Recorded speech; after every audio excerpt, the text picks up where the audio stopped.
on the internet. That's not us. I don't think that that's trademarked. I hope it's not trademarked. I don't think it's trademarked. If it is, then we'll be hearing from you know, Brian W. from Brian W. Foster at some point in the near future. It's fine. If anybody is there, and we I are don't know live. if anybody is there. Let me just get my shit together. Give me 2 seconds here, because I didn't realize that some of my things were not up. That's not what I want. Oh crap. It's fine. It's brand new. Everything's fine. Not a problem. Nothing to worry about. Stream information. That's what I wanted. We are streaming Dungeons and Dragons. This is not a test stream. This is Heritage Out of the Abyss. Session 1. Okay. Session 1 of Out of the Abyss. Don't worry, it's only the first episode. Next time, I will not forget that this is a thing. And I will learn how to do it before the stream starts. Okay. Dungeons. Okay, wait, no, there was one there. There was one there that I wanted. Persistent campaign. That will work for now. Fuck it, that works. Update information. Cool. Hello. Hi. Is anybody there? I don't think so. I don't know. I'm just staring at a red dot should pull in a up camera. the Twitch stream. Mobile live dashboard. Duration. It's on. It's working. I don't know if anybody's watching. I hope this isn't going to make sounds. I don't think there's anyone here. But that's okay. That's okay. That makes it even better, personally, for me. Yeah, seriously. This is just us. We're the only people here. It's just a game for us. And that's fine. On the off chance that someone does end up watching this, though, good evening. Welcome to the Calico Dragon. Yeah, and welcome. The very first session of our Heritage campaign. My name is Krista. And I'm Michelle. Before we jump in, we just kind of want to talk a little bit about exactly what we're doing here. Michelle and I have been friends for about 14 years. Pretty long time. A pretty fucking long time. We're fucking old. No, we're not. No, we're not. I'm still young at heart. You're 21, right? Yeah, I'm 21. Perpetually 21. No. Yeah. We started playing D&D about 3-ish years ago. We started with 3.5, and then we switched over to 5th edition because it's better. Jinx. Our mutual addiction for the game has run rampant ever since. It's not always easy to get a normal-sized group together for game night, as I'm positive all of you know. Yeah. But the two of us are roommates. So it's pretty easy for us to get together to play. It's really easy, and honestly, it's just like, we'll be hanging out just like, I just want to play Dungeons and Dragons. We gotta get that fixed. But we're not ready for Saltmarsh yet. It's not happening until Saturday.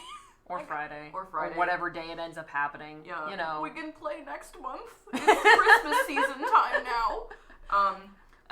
We can play next month is just a little bit too real. It really is. It's just like my schedule, I'm free on Tuesdays, Thursdays, and Saturdays. The other person is like, I'm free on Mondays, Wednesdays, Fridays, and Sundays. And it's just like, I miss you. Yeah. It's okay. We'll get together eventually. We talked about it a couple of weeks ago, and we're during one of those bouts of being bored as fuck, and decided that, first of all, we were just like, hey, do you want to play a D&D game? I swear to God. Yes, I really fucking do. We decided that we really wanted to just play D&D, and we have already run single sessions for each other, and we've done a couple things like this previously, so figured that we could try and like not die or kill each other by doing some of the more dangerous games that literally tell your players to have a backup character ready before the game even starts. Character. Guess what? I don't have a backup character. I don't have a backup character either. We are fucked. Our characters just won't die. They're gonna be fine. They're gonna be fine. Everything's fine. Nothing is wrong. We have one viewer, and I think it's just me. Yeah. That's okay. That's fine. Hey. So we talked about it and decided that it would be fun to just run D&D for each other. Yeah. A constant, steady stream of solo sessions, punctuated here and there with guest appearances, if any of our friends are able to join us from time to time. Yeah. So we're putting out that call. If any of y'all are available on Mondays and you feel like playing in one of our games, let us know, and we'll see if we can work you into the story. Yeah. Sorry, I got my D&D mug, one of my 2 D&D mugs. This is from my work wife. I don't know, she's probably not watching, but if she is, hi Tiara. Thank you for the mug. I have a custom mug that I made that has my logo of Factory Rat Fun fact about Michelle. Michelle knows how to etch glass, so if you should definitely commission her to do that. No wine glasses. We're calling this campaign Heritage. It follows the parallel stories of our 2 characters. We are playing twin brothers Feign and Jasper. Every week, Michelle and I will switch roles, with one of us DMing and the other playing our character, whichever that one may be. I will be running Out of the Abyss for Michelle and her character Feign, and she will be running Descent into Avernus for me and my character Jasper. Definitely 2 very easy campaigns. Yeah, there's not deadly at all. No worry about killing each other. It's gonna be fine. We don't need backup characters. We're pros. Backup characters are for pussies. This is my YouTube, my Twitch channel. I can curse if I want to. I can leave my friends behind. You've never heard that song? No. It's you can dance if you want to. It's an old 80. It's like an 80s song. It's okay. Not old. I'm sorry. It's you can dance if you want to. You can leave your friends behind because your friends don't dance, and if they don't dance, then they're no friends of mine. And I like it. I can dig it. It's so applicable to everything. Yeah. We're going to be streaming our games here on the Calico Dragon channel every Monday night starting at 8 p.m. Eastern Standard Time, which is, I believe, 5 o'clock over in California. France, Maddie, can you confirm that for me? I'm pretty sure it's 5 over there. The VOD, theoretically, will be available on the Calico Dragon YouTube channel later in the week. The Calico Dragon YouTube channel, as of the filming of this, does not exist yet. Yeah, but it will. But it will. It's gonna be a thing. Please be aware.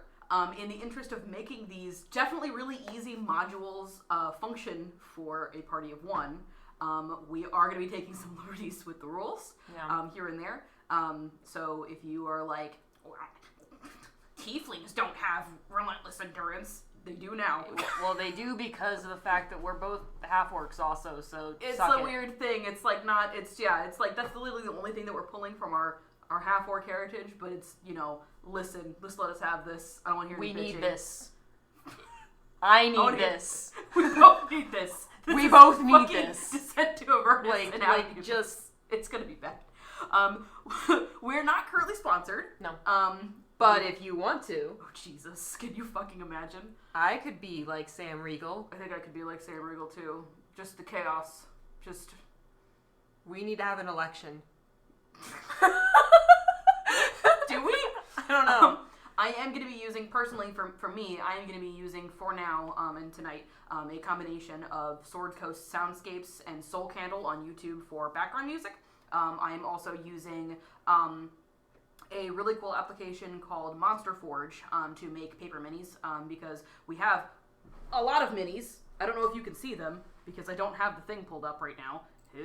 Yeah, all those are all minis. All of them. They're all Michelle's. Except for those ones. Those ones in the boxes are mine. Oh, someone's here. Hi. They say, surprise, you wrong. Gonna need 10,000 wine glasses. One for every year of Illidan Stormrange's imprisonment. Oh, it's Ku. Okay, that makes more sense. No wine glasses. She's gonna fucking kill you. Nothing that tapers in like this. It's gotta be straight up and down. Ku, remind me to show you later the spiciest meme that I ever found with regard to Illidan Stormrage and the rise of the Demon Hunters. Because it makes me laugh every fucking time. Anyway, D&D Forge, which is a little, like I said, they're not sponsored, but I really like them a lot. They make little minis. It's little paper minis. Can you see this on the camera? Possibly. Little paper minis, which I have on paperclip or binder clip, itty-bitty. But they make them in whatever size you need to, and you can print them out, and then you can put them in little, They're really quick clips. and easy and fast to make. She literally printed them out like 5 minutes before the stream. I've got like 1 million of them, and they're all, it's great. And you can download literally any art that you want for them. It's great. I like them a lot. Sword Coast Soundscapes is specifically a YouTube channel for music for the Sword Coast. So it's got stuff like... Oh, that's cool. I didn't realize that. Yeah, it's really nice. So it's got things like, there is an Avernus one that I'll send you that's like 2 yes! hours of Avernus. There's there's a lot of really good stuff. That's, like I said, it's Sword Coast Soundscapes on YouTube. Soul Candle does a lot of different kind of ambient music that's not D&D related, but it's whatever. And then Monster Forge. If you would like to support our stream, this is going to be a while coming, but like eventually maybe down the road we might do a Patreon, who the fuck knows. I will be your Dungeon Master for the evening. And to kick things off, we are going to be starting Feign's story in the Out of the Abyss setting. Are you ready to play some D&D? I am ready to play some D&D. No, you're not. No, I'm not. You're really not. It's gonna... We're gonna play, though. I'm not gonna die. Alright, let me turn on the music.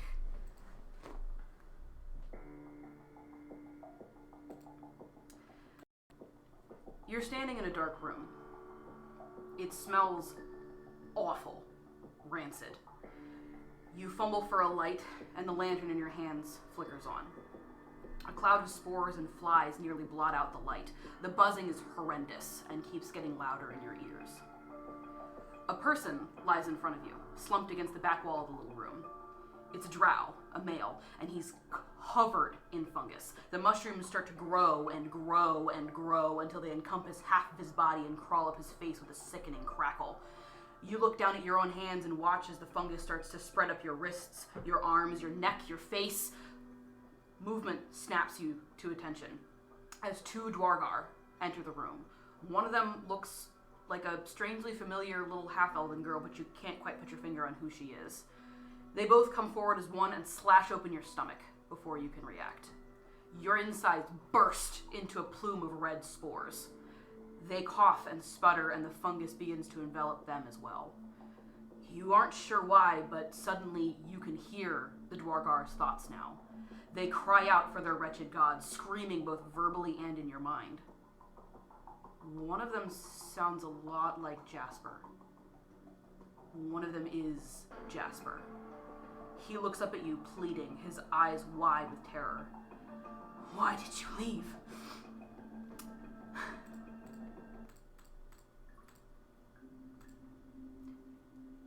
You awake with a start from your nightmare.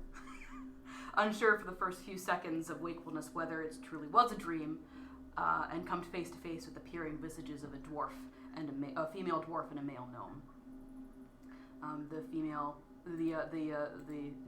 The male gnome says, "Ha! What'd I tell you? Under 2 hours, pay up!" And the dwarf responds, "Will you shut it? Are you alright, lad?" I think I'm fine. I'm not exactly sure, though. Where the hell are we? You look around as she gestures. The area around you is...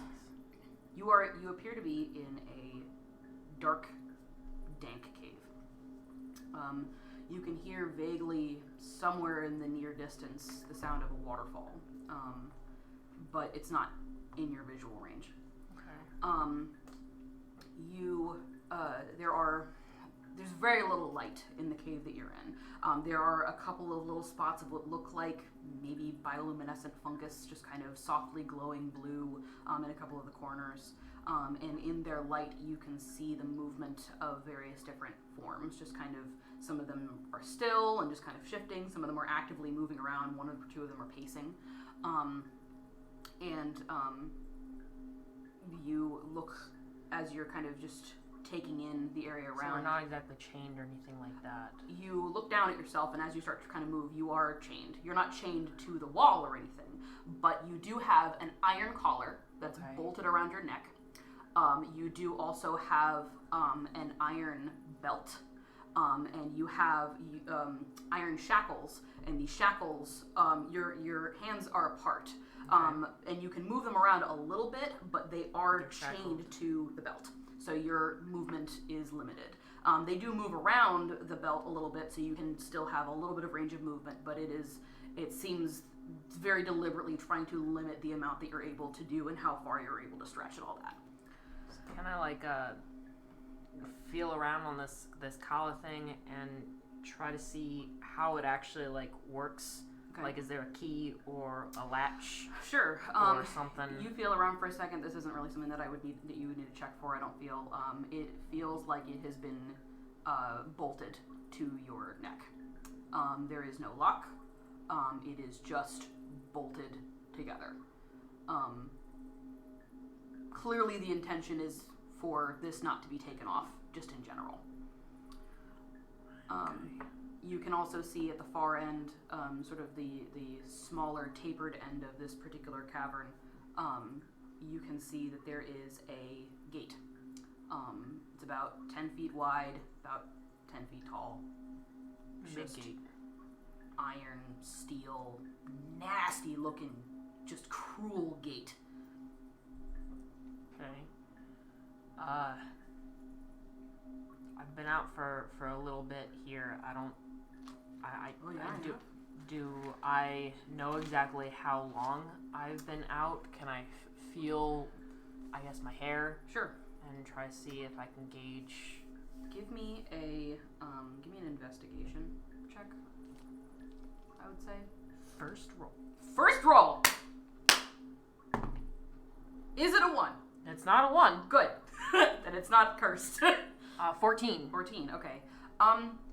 You feel your hair, it has grown out a little bit since the last time you were here. And in fact, why don't you go ahead and describe your character before I tell you how long you've been here? So, well, first off, my character's name is Feign, and I'm a tiefling. I got some half-orc blood in me, so I'm a little bit more bulky. Not like one of those thin, twig-like tieflings or anything like that. My skin is kind of like this, I don't know what you call it, like an ashy kind of reddish brown, more on the gray side though. It's like a warm gray or something like that. A little bit blotchy in places, probably a bit more now because I'm probably pretty dirty. I have got these cool gray eyes with no pupils because I'm a tiefling and that's how we roll. My hair is probably a mess at this point, but it was previously a fairly well braided back. A lot like my hair now where it's got the shaved sides and the undercut, but like he actually knows how to braid his hair. But it's probably not braided anymore.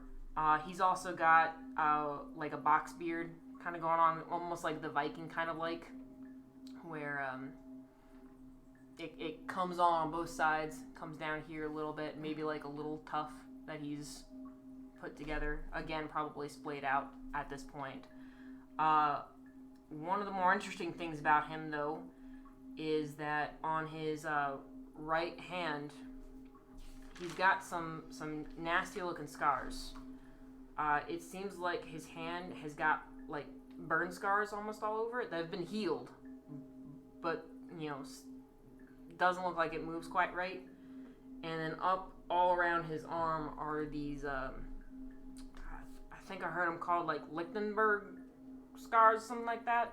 I don't know. It looks like I got hit by lightning all up my arm, like a tree thing. And those are kind of like this very dull copperish kind of color against my skin. And yeah, that's kind of what I look like. Okay. Feeling around your hair, really your hair is the best indication that you have at this point of how long it's been. It's probably more like mine where it's out of its braid at this point. Pretty much. It is still partially braided. Okay. You start to remember what happened to you. I got fucking jumped. That's what fucking happened. You got fucking jumped. Those motherfuckers are gonna pay. If you could find them again. I'll find them. Got jumped. And you are vaguely aware of the fact that you've been kept in, suspension, basically. Mm-hmm. Kept drugged for an amount of time. Previously, in those rare moments of wakefulness, you haven't really been able to glean a whole lot about the passage of time. You were a little bit aware of the fact that at some point you had gone underground. But yeah, everything got real dark. Everything got really dark, and it became, I think, probably at first, the first time or so, woke up, saw a cave, assumed it was just a cave, like a place that we were taking shelter, but then it was only caves every time you woke up, and you don't know. Feeling her hair. Of course, you can't get a particularly accurate number, but it's been at least a few weeks. I was just about to say I woke up a few times. It sounds like, and I went back to sleep. That's a long time. Yeah. That's a long time. Are you alright? Weeks. No, I'm not fucking alright. Puts a hand as much as she can. She's also bound in the same way that you are. This is a dwarven female. She has red hair that's in braids. You still have some of your braids to that effect. Wanted to mention before, but it doesn't look like your captors have pulled them out necessarily. Yeah, they just kind of like they just let them go. They don't care. If you keep a braid in your hair for like about two weeks or so, it kind of ceases to be a braid. It's very tattered and very messy. But they've left the tassels in, or the what's it called? The hair ties. The hair ties. It's fine. Put the hair ties in the hair. It's fine. It's fine. They left the hair ties in, the tassels, whatever. And it's a fucking mess. This young dwarven woman also has her hair in braids that kind of come around in front of her chest. Red hair, just brilliant fucking red hair. Very, very dwarven lineage, like. And she looks just genuinely concerned to make sure you're okay. You realize at this point that you're kind of have been propped up against the side of this cavern, and she's just kind of kneeling next to you. It looks like she's probably been there for a little while just based on how she's sat herself down. And her braids are probably as jacked up as mine. No, it looks like she's probably been able to redo them. Feign's just going through shock at this point. I don't think he's going to respond to her. I think he's just going to stare off into the distance, almost like he's not hearing her, because, I mean, his life wasn't great, but it was going somewhere, and now it's not. Yeah. And he's just trying to take in the scenes. She continues trying to just softly talk to you, not like incessantly or anything, but you can vaguely hear her. You're not really fully comprehending what she's saying, but you get... What did you use to bet? What? It was... I think I heard somebody say there was some sort of bet. What's... Don't worry about him. That's Jimjar. He's fucking on it. He's bet gold that he doesn't have. Don't worry about it. That's just how he fucking is. And you can hear over in the back where this gnome, weird gnome. You've seen gnomes before. This gnome has like... It's a jacked up gnome.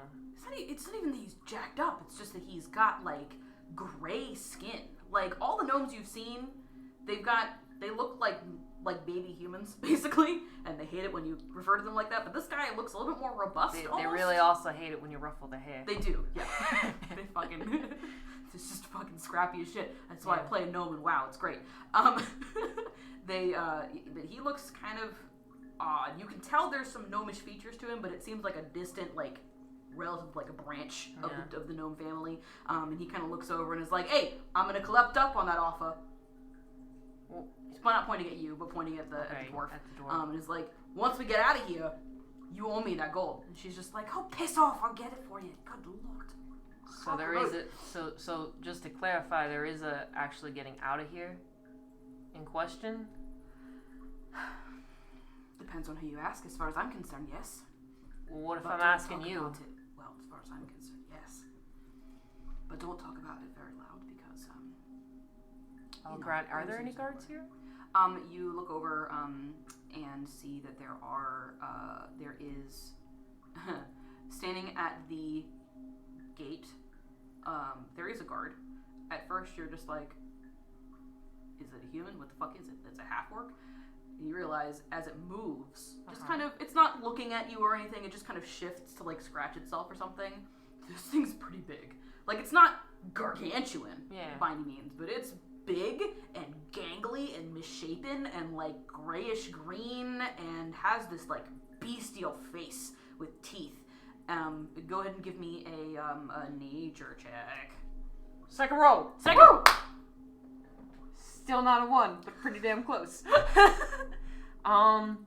Nature, that's a 5. You have no fucking clue what this thing is. I've probably not been down in the Underdark for I've been down in the Underdark for probably a couple weeks now, but at the same time, not really, like, in my right state of mind. Yeah. I don't know what the fuck that is. That's real creepy. That's what the fuck that is.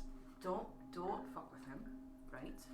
I wasn't planning on it. I'm just letting you know, just in case you were deciding to get a little bit antsy about it. Okay? I'm sorry. Where are my manners? My name is Eldeth. I know. I don't know that there's a lot you could do about that right now, but that's part of one of the things I'm going to be trying to figure out. In general, it's a work in progress. What kind of progress are we talking about? As of yet, none. That kind of progress, okay. Yeah.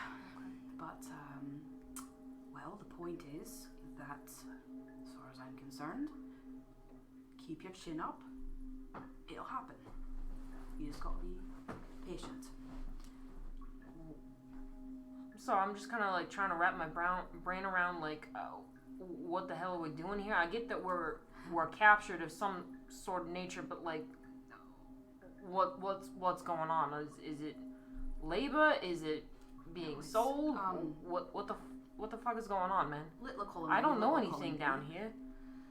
Well, I don't. Let me spell it out for you. I've gone into British by accident. This is not Cassie's time. This is time for Kieran. Come on. Let me spell it out for you. Right. You, me, we. She gestures around at some of the other forms. Your eyes are starting to adjust to the darkness, and you're starting to be able to see the details of some of these other shapes in this room with you, and some of them are kind of unsavory. And we'll get to them in a second. We have, one way or another, become prisoners. Are you familiar with the Drow? Yeah, I encountered at least one of them. Right. Well, we are their prisoners currently, for the time being, as far as I'm concerned. But don't ask them, because some of them are pretty resigned. Yeah, we're going to be, as far as they're concerned, she kind of points out toward the gate, going to be sold as slaves of one kind or another to Minzo Berenzan, I think is what they keep calling it. It's, I don't know, some kind of city, as far as I can tell. Two things. Has my family ever actually dealt with the Drow, and in that case, would I know about that city? Good question. I would say, based on what I know of our family, they've probably dealt with some Drow. Just given their trait. Yeah. Give me a history check. Okay. As far as Menzo Berenzan itself is concerned. I'm getting better. Not by much though. History? Yeah. That is a 9. You've never fucking heard. Like, maybe? Like, it kind of sounds familiar, but, like, you've heard a lot of weird, like, Drow names and shit. And I don't like to associate with the Murdochs. I don't really deal with what they do. Okay. Mm-hmm. Okay, well, slavery ain't so bad. Well, and you say you're working on a plan? Oh, I'm trying my best. To get out of here. So, at at least I'm trying to, make friends and make sure that we don't kill each other in the process. So, you know, there's just tread lightly. That's all I'm saying. Have you met anybody else that seems to be would be any particular use to your ventures? Yes and no. She kind of looks over and glances at so you can see this sort of menagerie of fucking people. Yeah, there's a lot. It's a lot to take in. It's a lot of people. So you see, just generally, now that your eyes have really adjusted at this point, you see several people. Aside from Eldeth herself and this gnome that she refers to as Jim Jar, you see what looks kind of like a short, gaunt dwarf. He kind of looks like a Dwargar, kind of. Okay. But he's the Dwargar that you have encountered. The two that you've encountered were, you know, pretty beefy individuals, and you don't know. They look more like dwarves. Yeah, they look more like dwarves. This guy looks like a dwarf with anorexia. Like, but it's not even because he looks famished. He does to a certain extent. Yeah. But just generally, he's a lot thinner. His beard is fairly scraggly. His eyes are, you know, he's got this long, like almost a Fu Manchu kind of beard and just this like puff of white hair around, as a beard. Okay. Is wearing what looks like the same kind of outfit as everyone in this area. What am I wearing? You are currently, you don't know what the fuck happened to your clothes, but you are currently wearing it's a Someone's two-piece gonna die. garment.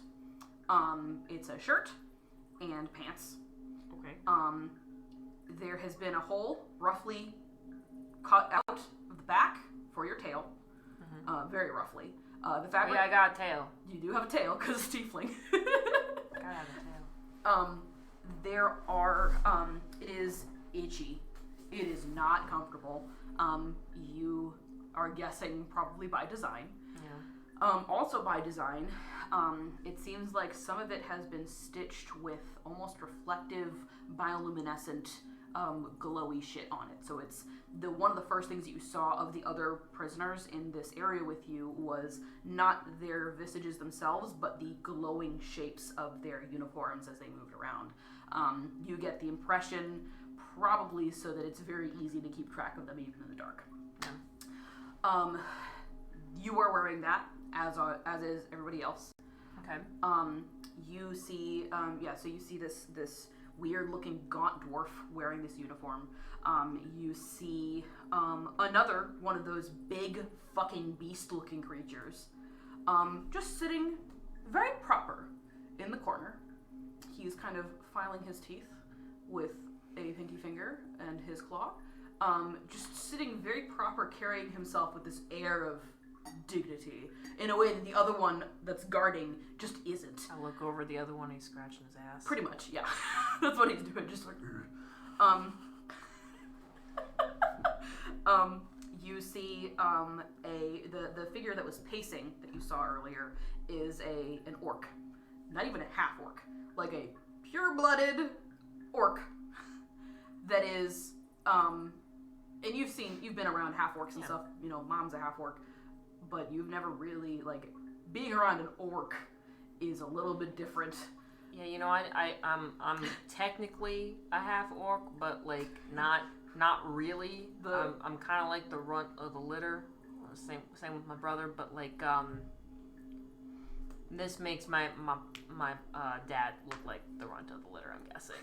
Are you saying this out loud to Eldeth, or are you just saying this in general? No, okay. This is just my inner dialogue. Okay, that's fair. Just it's big with the fucking tusks, fucking big tusks. Like Mom has little dainty tusks, and you've got slightly bigger tusks. This guy's like got fucking tusks. Okay. He's this big chunky dude, and he's gonna be my new best friend. And he's just kind of like shoulder checking people as he walks around. He just looks like he's kind of, you don't know what he's doing, but like the people will be just kind of in his way, and he'll just kind of shove them out of the way. Okay. He's not going anywhere. He's just kind of doing that. I got him. He needs to show his dominance. You recognize one figure in the room. You realize at the start. There is one of them. A drow male.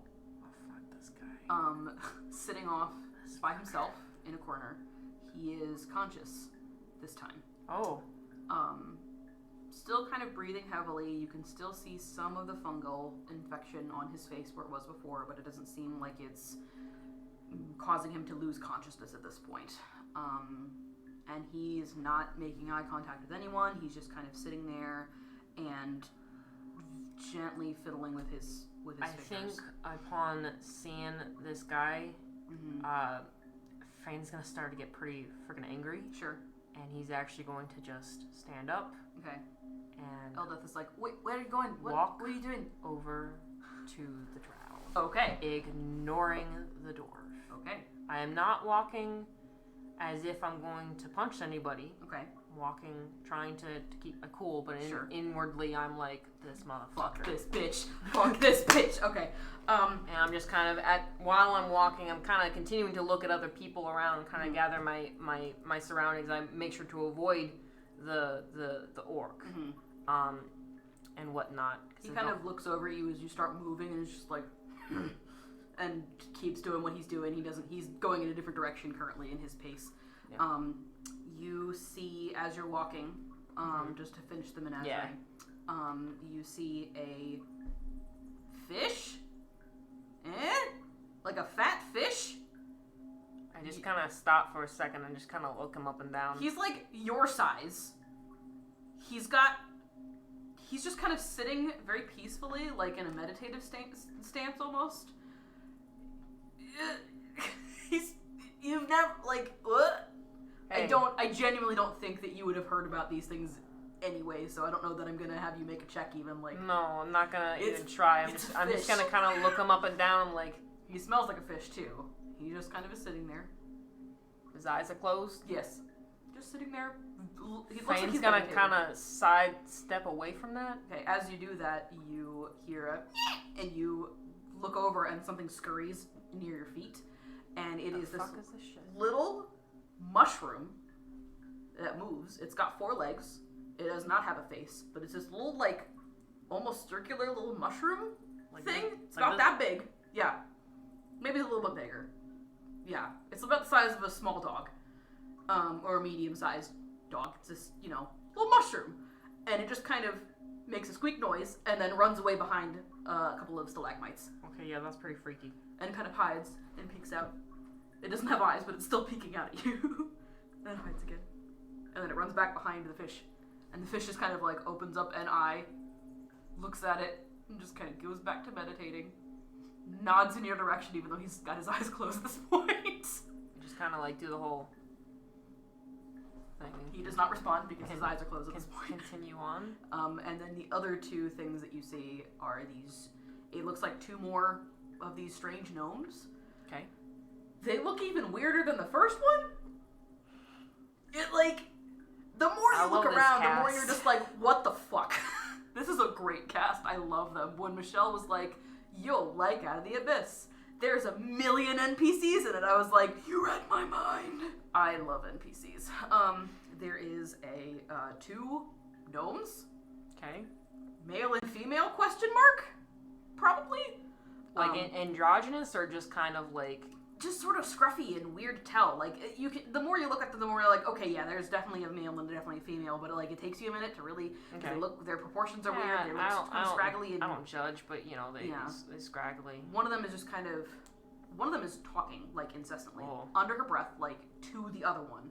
Just talking and talking and talking and talking and talking. Common or? No, not common. Oh. What languages do you speak? Probably not theirs. Probably not. I got Infernal, Orc, and Thieves camped.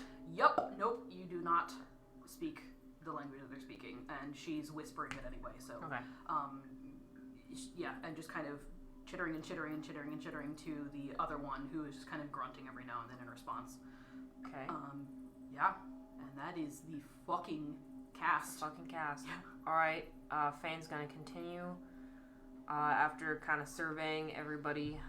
Make a veering motion over to this drow. Okay. And just starts walking straight up to him. Okay. You say he's conscious? Mm-hmm. Does he do anything? Does he recognize me? He was asleep. Probably wouldn't recognize me. You get the impression as you're starting to walk up, probably wouldn't, because he was, as far as you're aware, never was conscious. Okay. But he, as you approach, you can see that his eyes flicker a little bit in your direction, but he doesn't, like, look at your face. He just kind of looks, like, at, your legs, just you generally approaching, but he does not make eye contact. Okay. I'm going to continue going forward. I'm not even going to stop, and I'm just going to be like, hey, what's up, buddy? And then go immediately into just kind of checking him, like, up against the wall or wherever he is at. I was like, you realize I'm in here because of you? What the fuck, man? Why do they come after you? You're the fucking reason I'm here. I don't even know who the fuck you are. I'm gonna punch him in the face. Okay, go ahead and make an attack roll. He's pissed. Honestly, just roll damage. Like, he's not... Well, no. Make an attack roll. I got a... What would it be? Sorry, I'm trying to remember how unarmed attack works.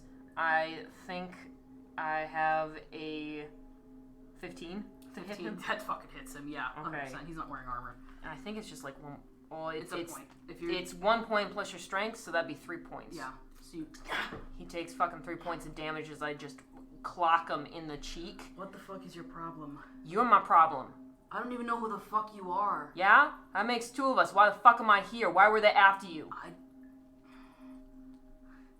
Listen, you don't get to know my life or the shit that I'm in.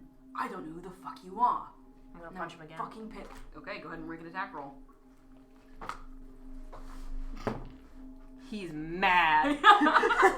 That's a 22. 22. Holy fuck! Yes, you do punch him. So it's what, another 3 damage. Okay.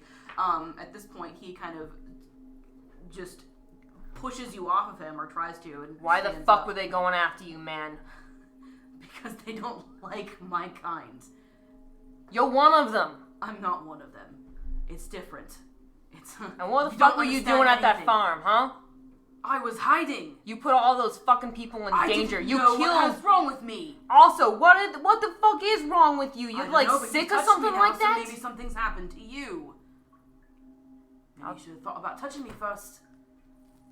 Pretty sure that lady said that she was touching you. And not in that kind of way. The girl that was taking care of you. By the way, you killed her fucking parents. I didn't. It wasn't. Yeah, you fucking did. It wasn't on purpose. I don't remember. I don't fucking care if it was on purpose. You fucking did it. And now you got me dragged up into all this mess? Listen, I didn't intend for anything, and I'm sorry. Oh, you're sorry. Oh, you're sorry. That's great. That's fucking great, man. What am I supposed to do with what I'm sorry? You start hearing, you deserve, hey! And the half-orc kind of comes up behind you and is just like...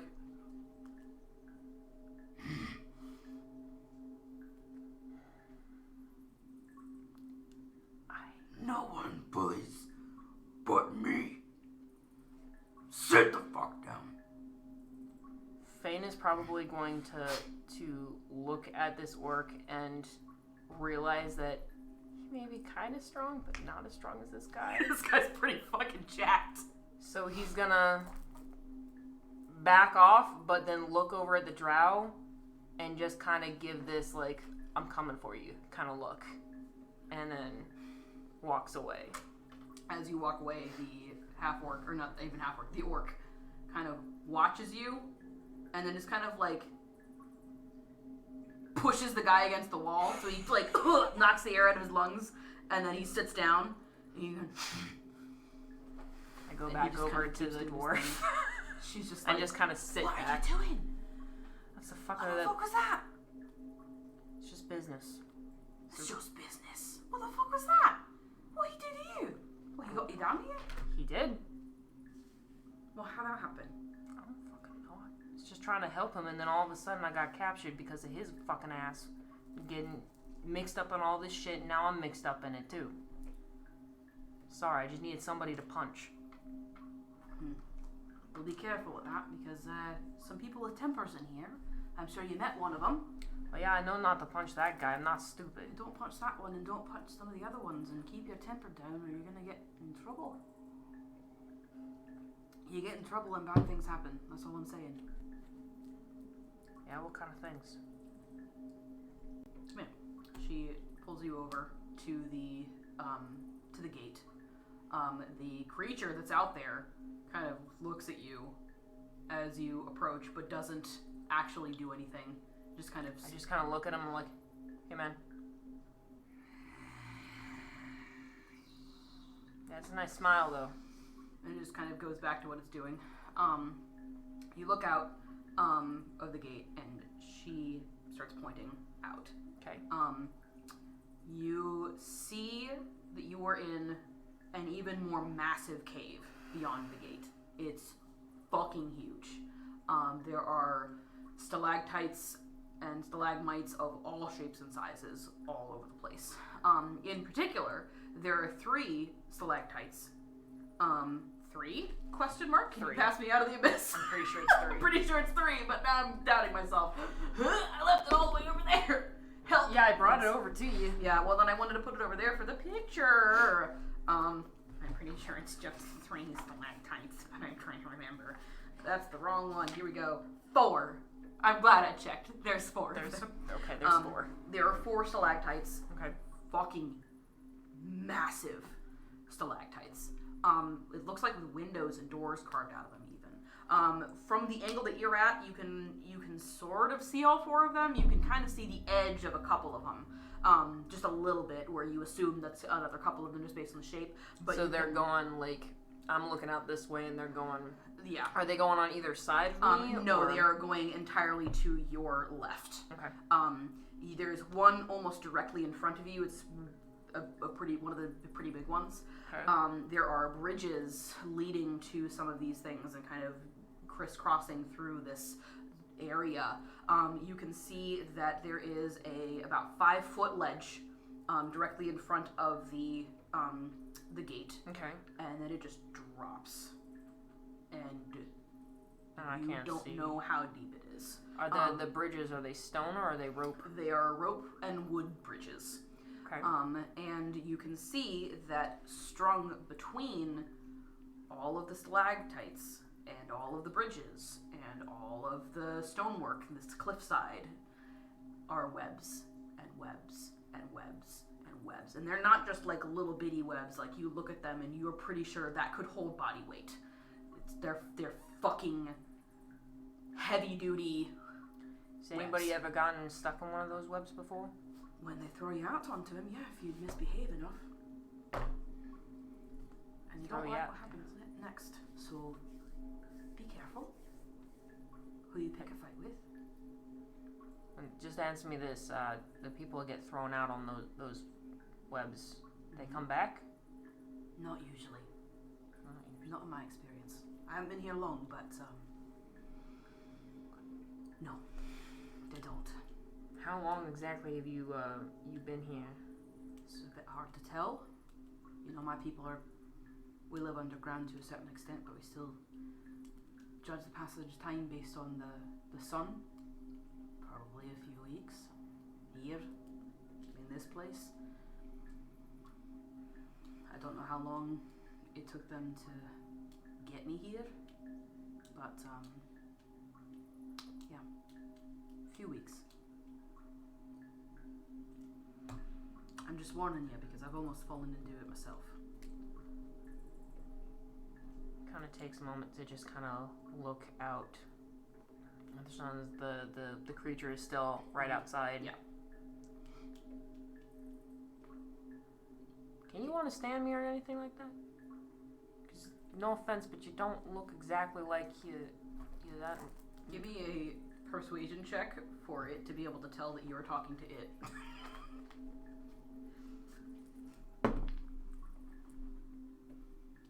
Though I got natural 19. Oh yeah.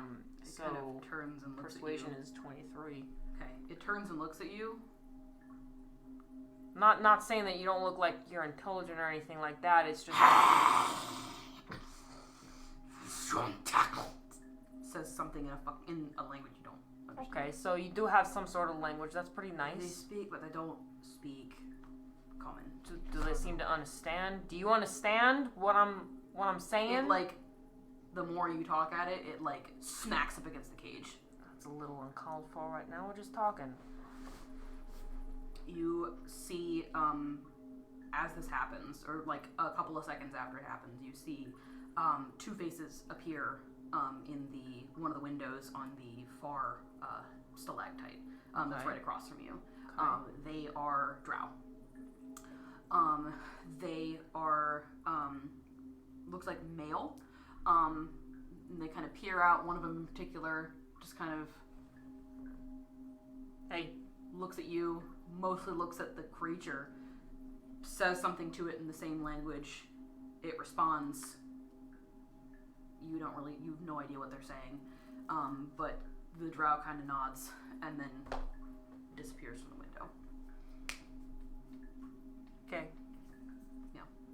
So, it's nice meeting you, Mr. I don't know what your name is, He's but full of Quaggoth. Not much I can tell you. Well, yeah, that's what he's. Obviously, he's a Quaggoth. You know, everybody kind of knows what a Quaggoth is. You know, they. Give me a deception check. You have to be some sort. I got a natural 20. You got it.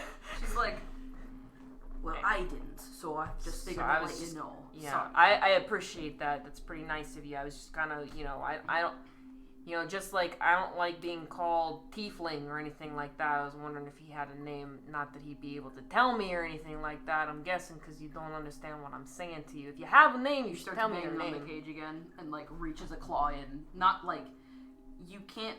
Like he reaches in and just barely like he doesn't actually hit you, but he reaches in. It's like a cat trying to like swat at something. Like you can move back, but yeah, I get that you're kind of a little bit agitated at me. I get that. I apologize. Just come on, just. You don't have to. No, we're gonna. He's going to back away. Yeah, just telling you that. That's fine. She's just kind of automatically like in a not dragging you back, but in a guiding He will process. avert so that she can't touch him. Okay, that's fair. Sounds good. Because he does not want that. Okay. You can see as you're backing up that a drow exits the stalactite, followed by several other drow, and comes up to the cage. The Quaggoth stands at attention and just kind of looks like he's being presentable as much as he can. I was just trying to talk to him and find out what his name was. They just kind of look at you. They don't say anything. My name's Feign, so if you like to tell me your names, that's fine too. That way I can actually talk to you. They just kind of, the one in front just kind of sneers. He reaches up and bangs on the cage. Hey! Hi! He kind of looks at you. Hey! He says, line up! Line up. Okay, what does line up It's mean? work time. Come on. Line up. Everybody. They all get up. Line up now. A couple of them like pop up like, oh shit, we gotta do the thing. And a couple of them are like, damn, and get up and, like you're getting up for work in the morning. This is good. We're like doing something. I'm just gonna try to fall in line with whatever everybody else is doing after trying to corral them into lining up. They just kind of, especially the half, I keep calling him the half orc. The orc especially just kind of like looks at you and shoulder checks you as he gets in line. Yep. Okay. All right. We've got new blood here. So some of you are gonna have to show in the ropes. You, and you. He points at Jimjar, the gnome, the female of the other two gnomes, and then Eldeth says, "Okay, come here. You're gonna be with Zorn today." And they're all just like, "Oh fuck no!" Like all three of them immediately just cringe, like they've been whipped. Okay. You look over and can see that one of the four drow that are there has this very sadistic expression on his face. And you get the impression that this is Zorn. This guard, he is dressed much better than his counterparts around him, the one that's giving out orders. He carries various weapons on him. Most of his clothing and armor is sort of angular and has these spider motifs across them. It's very, very beautiful armor, very well tailored, very, very well made. The other ones have armor, but it's not nice armor. He obviously has some sort of station here. He's exactly kissed a lot of boots. He's and kissed other something. parts. Kind of starts ordering various people in various groups. You see that he pairs up the other raggedy-looking gnome with the other Quaggoth that looks particularly proper. It's just, you don't know. It's weird. I mean, I don't exactly know what Quaggoths are. Yeah, so inwardly, not outwardly. This one, yeah, it's weird because like you're seeing the one Quaggoth that just like tried to attack you, yeah, and you see this guy, and he's like he seems much more with a little bit of a hunch. Amicable, yeah. Amicable, that's the word. And he just kind of. I really want to say hi to that buddy. Gently at you as he walks past, just very proper. And I don't like wave at him. I like give a nod. Sure. Bow. And he's paired up as well with the scraggly-looking dwarf. Please don't tell me I'm gonna get paired up with the fucking drow. I do say that out loud. You look over just kind of as a glance, and the drow is just kind of shaking his head at you. The drow gets paired up with the orc and the fish. Oh, thank God. And that leaves... Who are you going with? Yeah, I don't know. I'll look he around. He kind of looks around. He grins. He looks over at one of the drow. And you can see that the one drow that hasn't been paired with like a group yet as like their supervisor is this one drow. He looks sullen as fuck. His one side of his face and like going down his neck is scarred and maimed and burned. And you can see like it looks like he's having a little bit of trouble like holding his weapon. Like it seems like he's constantly having to do this number to kind of stretch his fingers, like when my carpal is getting. I got the same problem right here. He just kind of glances over at the leader of this group with this look of "don't" on his face. The leader just kind of this sly little grin and says, "New blood and the mushroom. You're with Jorlin." Mushroom, okay, You just see a little mushroom. Okay. He just kind of waves a little foot at you. Just kind of, yeah.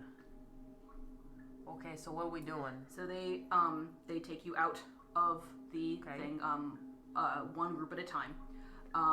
They lead each group. Looks like as they're leading each group out, they are each assigned to a drow. But then as they're leaving, another Quaggoth shows up from the staircase on the right-hand side of the. Is the sullen drow my supervisor in this instance? Yes. Okay. Yes. Okay. Cool. Yeah.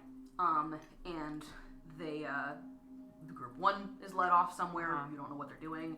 Group 2 and 3 are let off as well, and then the last one, this sullen drow, opens up. You gather his name is Jorlin from what the other one had said.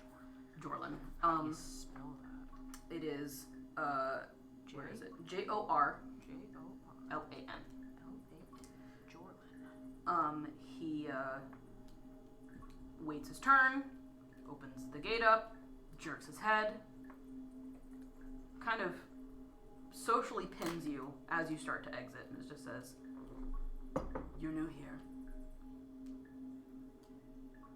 Play it safe. Don't be stupid." Don't plan on it, but thanks for the warning.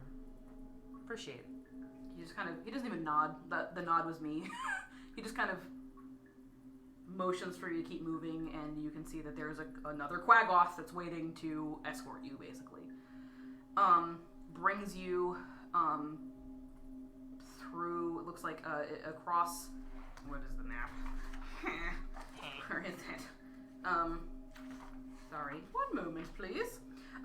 Brings you across the bridge to the stalactite, around a little curve, and then down another bridge. It is rickety, and it's a long drop, and you can see that there is a waterfall that is basically adjacent to the second bridge that he leads you across, that goes down into a pool that looks like it's probably deep, but you don't know because it runs off, and either way, it is very far down. Yeah, Feign probably gets up to the edge of this and takes one look at that and just kind of stops, and he has to... I'm suspecting that the Quaggoth is right behind him, so he kind of moves to like walk away from it, gets blocked, and is just like, okay. That's a long way down right there. Okay. Is the mushroom guy... It's ahead of you. It's just kind of... very nervously trying to walk across the bridge and doing its thing. Is it a very long bridge? It's where'd my thing go? It is about a 20-foot bridge. Okay, so it's a pretty long bridge. It's a pretty long bridge. Okay. Yeah. You sure I can't go like where? Move. And it like pushes you a little bit onto the bridge, which kind of sways a little bit under your weight, the mushroom, and holds on. All right, that's fine. There's no need to push or anything like that. Move. Yep. Okay. You get the impression based on how it's pronouncing it that it doesn't know very many words in common, but it knows a couple. Move. Okay, you know the word move. It was the word move. Okay. Brings you down, and this very, very narrow ledge. It looks like it's maybe 5 feet. There is no railing. It's just spider webs and then nothing. And you get to a point where it's not even water beneath you. It's just earth. Just stone and stalagmites. Okay. Down and down and down and down. This is a pretty nice, nice place you got here. It's very open floor plan. I like it. It's nice. The drow does not respond. But you can tell he hears you. You can see as you're walking around, there are many other drow around in this area. Are we still on a ledge? Like, I know that we moved across, around the stalactite. You went around the you went around the stalactite, across another bridge, and now you're on a ledge, like a stone ledge that's carved into the cliffside. Okay, so did we go all the way out on the other side of it? Yeah. Okay. So you have crossed the bridge in its entirety. Okay. Without incident. It seems like it doesn't look like it's particularly unstable. It's just a rope bridge, which is scary when we're at the other. Oh yeah. But it looks like they're traversing these things regularly too, so there is a lot of maintenance. The rope is very strong and sturdy. It looks like it's almost made of silk, but like very strong silk. And the wood is a wood you've never fucking seen this kind of wood before. You don't know what it is. It's weird. It like almost looks like mushroom, but not quite, and it's very sturdy. And I don't know. How thick is the rope on this bridge? You said it's like silk. It's silk rope, but it's pretty decently thick. Okay. You are guided along this basically 5-foot stone ledge around a bend. With no railing around a bend, and into another cave. Very similar to the one that you were in before, but this one is lit. There are, looks like other fungi in the area, but these ones have been specifically cultivated with like white light, and it's very bright and nice. There's a couple of torches, but it's primarily lit with this bioluminescence. You can, as Jorlin, this drow, leads you into this room, you can see there are a couple of other drow in there, and a quackoff, that are just kind of, looks like maybe finishing a meal or something like that. There's a couple of tables kind of set out. As I'm coming into the room and going along the ridge, I'm gonna shout out another little thing of, I really like the design of this place, but you may want to get like a safety inspector in here. There seems to be... Okay. I'm just saying if somebody falls... I said shut up. Okay. You're like, quiet, I can respect that. You are brought into this room. The other drow are getting up and leaving at this point. The Jorlin stands you in. It looks like it is a mess hall of some kind. There is a makeshift kitchen toward the back with supplies and things like that. Okay. Says, he looks down at the mushroom. You're gonna help him gather supplies. You are gonna be cooking food for the guard. Okay. Make sure it's good, because if it's not good, they're not gonna be happy, and they're gonna know exactly who cooked it. If you get my drift. Okay. Well, I my brother taught me a few things. I think I might be able to do that. Is there anything that they particularly like? Like, you got any hints for me? Like, I don't know, you like pasta, or you like... I'm sure you'll be able to figure it out. Bread? Any kind of, like, seasonings you particularly fancy? Seasonings, yes. Right. I almost forgot. He reaches into a side satchel and pulls out a very familiar looking box. Yeah, like seasonings, like the ones in that box right there. It used to be mine. Obviously it's yours now. No, and I'm certain that you know exactly what's in here. So I do. I'd be very interested to see what kind of food you concoct with it. And he like shoves it into your hands. Right. Okay. Well, I was hoping that my brother will get to use these first, but at least I get to tell him how to use it. I guess it's fine. It'll be an experiment. I'm happy to serve. He just kind of crosses his arms, gestures at the kitchen. Okay. You want me to go right now? Right. That was a stupid question. I apologize. I won't waste your time. I'm not. He's not smiling. I'm smiling. And Feign goes over into the kitchen area and just kind of sits down. The spices and just kind of like, okay, so what we got here? Starts open. Are there any kind of cupboards? There's cupboards, there's boxes, there's crates full of food. Trying to rack my brain of what my brother's taught me about food. I never really cooked. My mom was a really good cook. Don't bring my mom down here, but my mom's cooking was pretty good. In the middle of you talking, the drow kind of looks over at the Quaggoth, says a couple of words in the language you don't understand, and then leaves. And the Quaggoth just kind of like sits down and just kind of watches. Okay. Yeah, this meal is gonna be the best damn meal you've ever had, though. Like, for real. Okay. Okay. So what's up? the Quaggoth just kind of is watching you like it's bad. The cooking episode. Overcooked. We're gonna play, and this is the part where we switch over to the no. You feel a little bump against your leg, and you look down, and there's. I almost forgot about you. Like, so you're here to help me or something like that? You need to gather stuff. Kind of nods a little bit. What kind of stuff do we have? It kind of like. Look, you've been here like longer than I have, so I don't. Kind of looks around. It goes over. You. It is kind of a little dark, but no, I won't do that. It's just like. No, that was away from you. Like I didn't even say it out loud, man. Like I thought of it. No, I did. If you don't say it out loud, it doesn't count. It like sneezes and a bunch of spores pop up. Excuse you. Sorry. Oh, now the fuck you talk. You realize as it says this that it's not speaking to you verbally.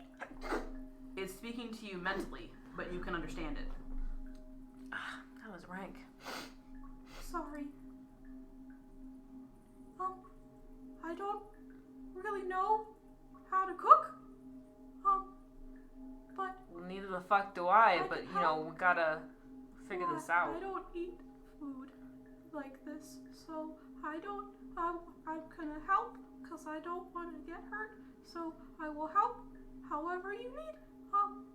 I don't suppose you have any sort of spine there, do you, fella? I'm a fungus. I can't see that, little buddy. I don't have a spine. Obviously. So I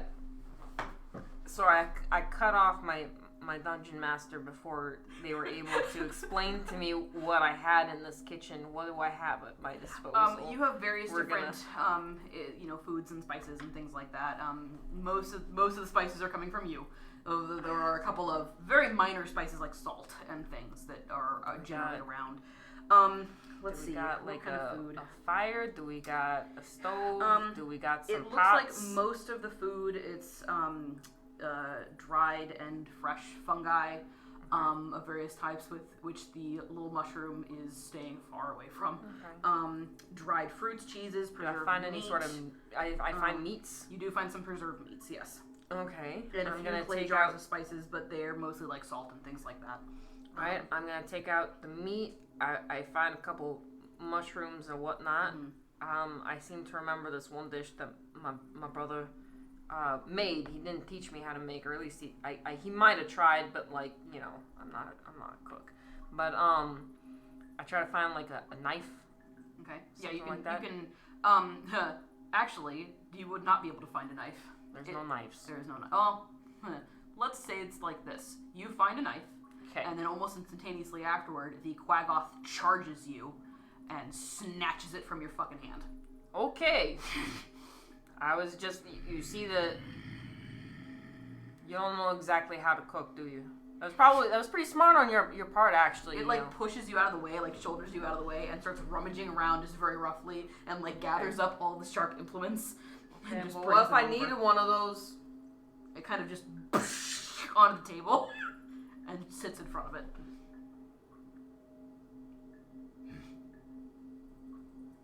Okay, I am going to look at what I got. I'm going to take one of the pieces of meats. Mm-hmm. I'm gonna take part of it off. Okay. Get like a chunk, and just kind of walk up to the Quaggoth and try to like. It's fine, but I have this meat here, and I could use. And I'm gonna pick out like the most not dangerous knife or anything like that. The bluntest fucking knife that I can see, and I'd be like, I just need that, but I can give you this. Give me a persuasion check. I just need the knife to be able to cut the vegetables. You're doing a great job. Absolutely wonderful. It just kind of looks at you very strangely. I got a natural 20. Which would be like a 24. I just need you can watch. You can even be right behind me, but peace offering. Picks it up, takes the food from you, just kind of snarfs it down. We're having a formal communication here. I like this. I like it. My name's Feign. You are? Okay. That's a nice name. I'll remember that. Don't make it angry. I'm just trying to figure out his name. I don't think they have names. I don't know. That's pretty sad, man. Everybody should have a name. And I kind of like walk over and I start trying to slice the mushroom. Okay. And I just kind of like look over at the mushroom and I just kind of like hide it. Averts his gaze. As far as you can tell, he doesn't have eyes. He just says, "My name is Stool." Stool. Huh? Stool. That's a nice name. Thank you. Stool. Very nice. You've got a nice name too. Well, thank you. That's very nice of you. I'm quite fond of my name. Mm-hmm. So how long you been here, Stool? Oh, not very long. Just a little while. Okay. I'm kind of scared. I want to go home. I can definitely relate to that. I can definitely relate. But just sit tight and you're supposed to be helping me here, but I don't exactly know. So can you find me any kind of like, I don't know, vegetable, something like that? Yeah, I can try. And he starts going around and rummaging around for some stuff. Okay. He does bring you back some vegetables. Okay. They don't, they're not necessarily bad or good. They're just vegetables. Yeah. I'm gonna cut up the mushrooms, and I'm gonna cut up some vegetables.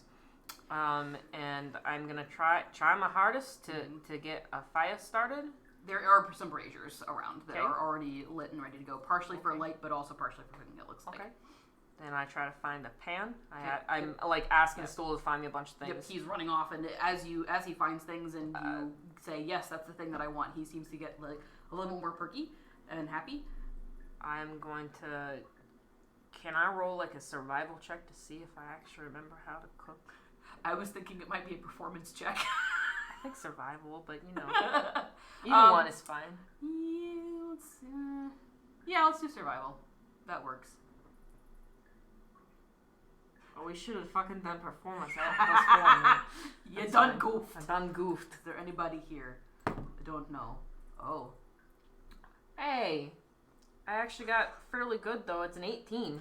An 18. Okay. So 18. I start to put all the food in the. I'm guessing they're gonna have cast iron because cast iron is the best kind of get cast iron. This could be a sponsor. I put the food sponsored by all of cast iron. No particular company. Just cast iron. Just fucking this. Buy it. So I put the food in the cast iron, and it's on the stove, and all of a sudden I'm like, wait, fuck, oh shit, we need some sort of oil or something like that. Okay. And I take it off the heat first. I guess I find some sort of oil or some sort of thing. There's some oil around. Okay, I put some oil in it so it doesn't burn and just like get stuck on the pan. And then I put, I cook the vegetables a bit. I take the vegetables off. I put the meat in. I cook the meat up a little bit. Then I take the grease from the meats and the vegetables, and I try to find. Do we have flour? There is no flour. There's no flour. Is there any kind of powdery substance? There is what looks to be some kind of powdery substance. I'm gonna taste it. Mushroom. It's mushroom. Okay. It's powder, so I'm gonna fucking use it. I'm just gonna put it in there, and I'm gonna try to find, I guess, more oil, or if I have water or something like that, I'm gonna try to make a roux. Sure. And so you end up making this. It ends up being. It's pretty good, nice. and I do use some of the spices. I'm tasting some of the spices. Dungeons and Dragons cooking simulator. Hey man, I actually like cooking, so I'm on this. And so I got it's not the best meal, but it's, the cooked meat, the vegetables, the mushrooms, and then like a gravy sauce on top.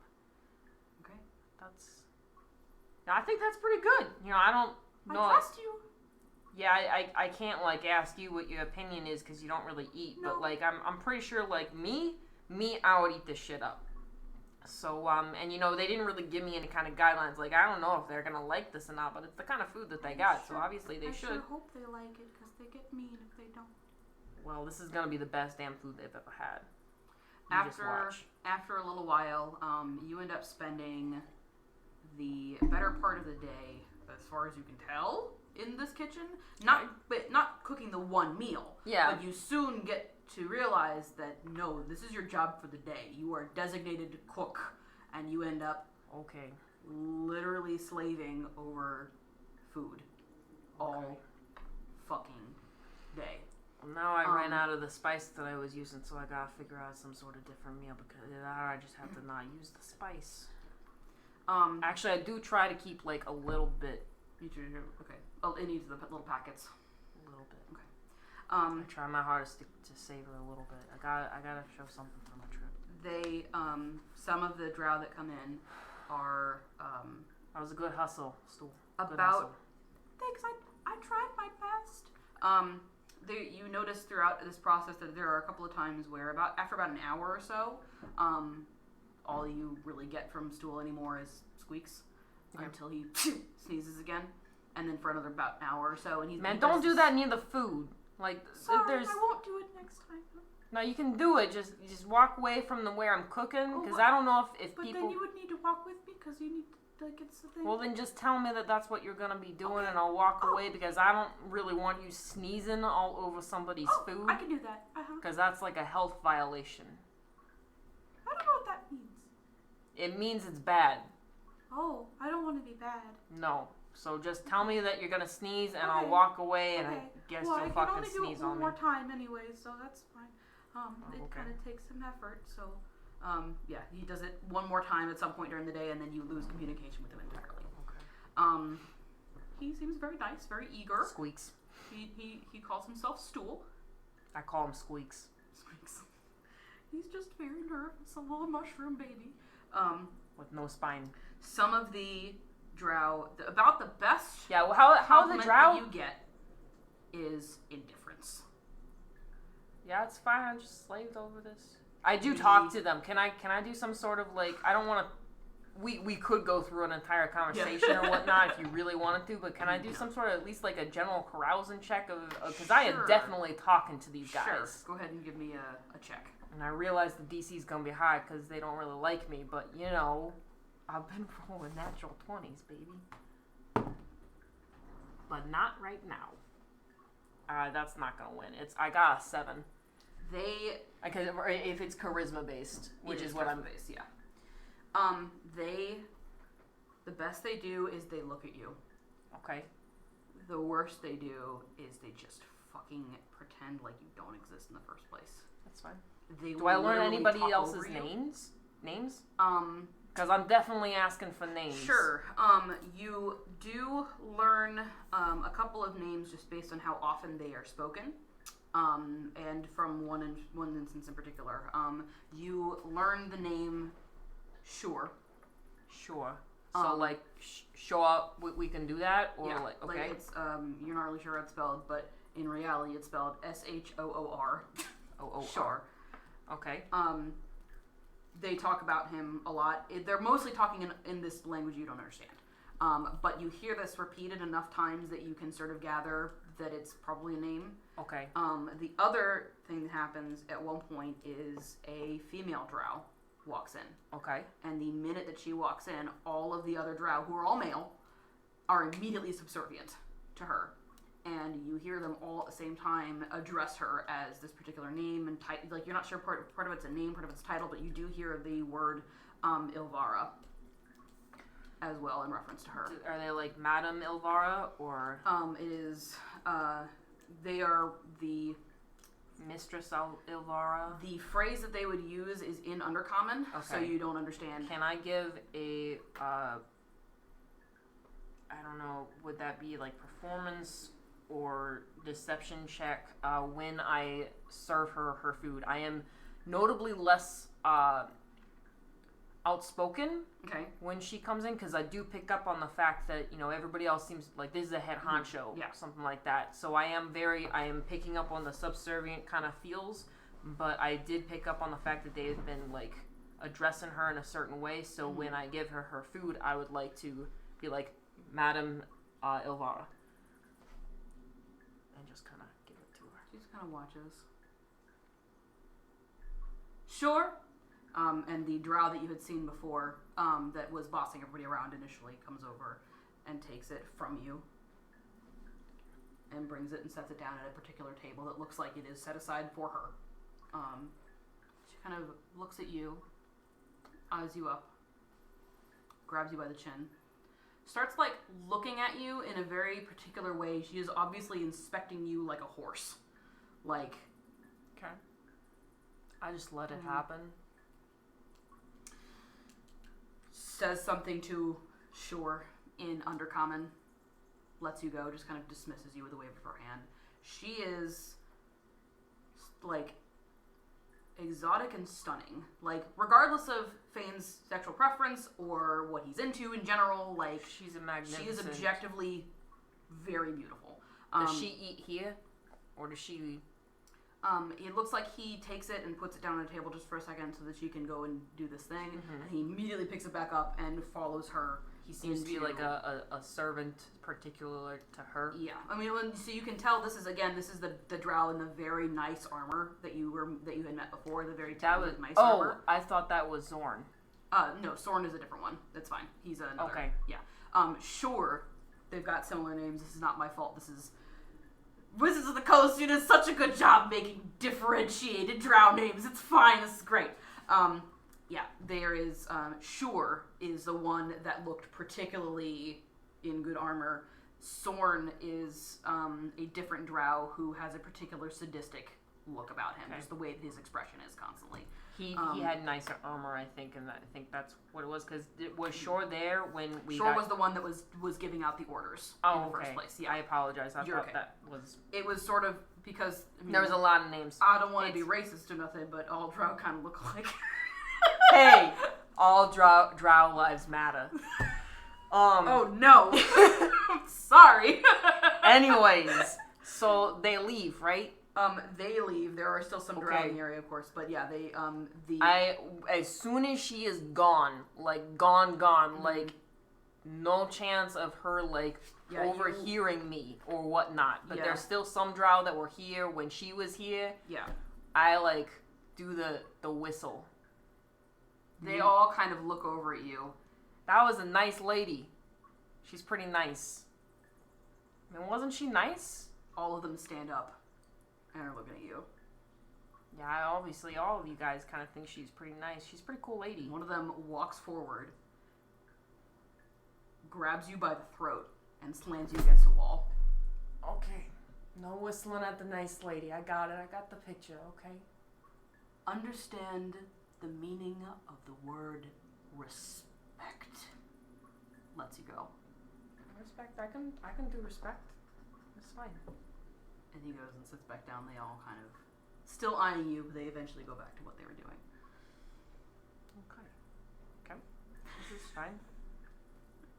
Respect, Squeaks. You gotta respect. My name is Stool. Yeah, Squeaks, it's whatever. Go find me some more oil. We ran sir. out. And he runs off. Yeah, there is the best compliment that you get is indifference. They just don't comment. Man, this is some pretty fucking good food too. Yeah, it's good. You're like after proud of it. Like I do probably at some points. Like somebody gives me an indifferent thing, and I'm like, it's pretty good food though. You know, it's pretty nice if you fan for slaving away all day cooking this food with literally nothing but shit in this kitchen. You know, it's pretty nice. Are you saying this to anybody in particular? Like, not in anything. Anybody in particular. Just like okay. I am the most cheerful, happy person giving them this food, and if they greet me with indifference or whatnot, I'm just like, yeah, sure, thank you, Feign. That was so nice of you. Like, really, I appreciate. You are rapidly going to become the most hated prisoner in this fucking place. That was really nice of you, and I know you and Jim Jar. So using up your personal they do eventually, after a while, Jorlin returns, and the Quaggoth stands up. And hey, yo, Jorlin, you come for some chow? Been doing pretty good out here. You know, this is a pretty nice job. I can dig it. Out. Okay, yeah, we're done. You want me to clean up or anything like that? No cleaning up. Okay. Already? Well, I didn't know. Clean it up. Yes, sir. Okay. So, how's your day been? And I start going, I am cleaning. Yeah. So, how's your day been? Like, you doing pretty good? Did you see that, you know, okay. See anything interesting? Anything at all? Yeah, have you had my food? It's pretty good. I've been getting, like, 5-star raves. It's pretty good. I can't keep a straight face. I'm trying really hard. But every now and then it's just like... I love this guy. I finally got into him and I love him. Yeah. Okay. I'll set some aside for you if you want it for later. So, and he cleans up. Okay. And whatnot. Jorlin does not say a fucking word to you the whole time. I do try to, as I have been cooking and whatnot, I have had the box of spices on me. Okay. And that has not changed. Okay. And the way that I've been trying... Was there any sort of, like, rope or anything like that in this place? Or, like, could I conceivably rip some cloth to, like, put it around? Probably not. No? Probably not in this area, no. Okay. Not from what I know about the mess hall. Are the pants, like, actually, you know what? I know what I can do. It probably got pretty hot in here because, you know, it's the kitchen and whatnot. Mm-hmm. I took off my shirt. Okay. And I wrapped it around my waist, and I used that to kind of keep the boxes of spices close to me and hidden. Okay. And I am not moving any sort of... Give me, we're going to call it a sleight of hand check. Okay. Ladies and gentlemen, I'm not that great at this. That's what happens when you get fucking zapped. That's not too bad, though. It's a 16. 16, okay. Alright, Jorlin. Where is my... thing for him? I did not. I want to preface this with it was on my person before he even came in. I'm not drawing attention to it or anything like that. Also, I've been given meat to the Quaggoth this entire time. I've been trying to get on his... very pleased. He still doesn't like you. He wishes you would shut the fuck up, you can tell. But yeah, but I keep feeding him, and he's my taste tester. He's my taste tester. That's what it is. He likes that part. You can tell he's not particularly smart. Have I gotten any sort of name from him? You have not gotten any kind of name for him. It's just... yeah, pretty much. Okay. You do manage to secrete these spices on your person. Jorlin does not notice, because the fucker rolled a 1. Yes! I got my spices back. That's, in case you were checking, I'm pretty sure that was my first roll of the game. So... It's going great, guys. This is fine. I'm gonna survive. It's fucking fine. Fucking Feign. You end up leaving. Just got the point. It's fucking fine. It's fucking Feign. It's fucking Feign. He takes you out, brings you back to the slave pen. Okay. Everybody else has sort of started to conglomerate there as well, in varying states of One more thing. Yes. I did leave out a plate for him when it looks like he doesn't actually, like, eat it. I kind of look at it and it's like, you know what? I understand if I can't do this because I'm new, so I don't exactly know what I can and cannot do. But like, it'd be a shame to waste this food, so I'm just kind of wondering if I could like bring it back to the cell and let everybody else have like it's just a plate. Like they could just have like a piece. Move your ass. So not taking the plate. Okay. Go. We're gonna have to go across that bridge again, huh? He just kind of nods. And that, I think, is where we're going to take a break for a little bit here. All right. We're going to take a little bit of break just so we can pee and get, more coffee water and things like that. Coffee for me, water for Michelle, or whatever else she wants to get. We will be back in probably about 5-10 minutes. It's not going to be a very long break. It's just long enough to, like, go potty and come back. So, quick little break. Yeah. Hope you guys are enjoying it, though. We will be back. Yeah. Okay. Let's see if I can get this to work. Got this. The dark music stopped a long time ago. It's just been cave sounds. That's okay. Thanks, Soul Candle and Sword Ghost Soundscapes. I appreciate your help anyway. Hey, it set the mood, and honestly, it was fine for me. It did. All right. Will this work? Feign can, fill the silence. He's got no problem doing that. Here we go. Okay. I gotta turn off the thing, though.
Hi. Is there anybody still here? Has everyone left? I have no idea. I don't see the chat. I could actually bring it up here.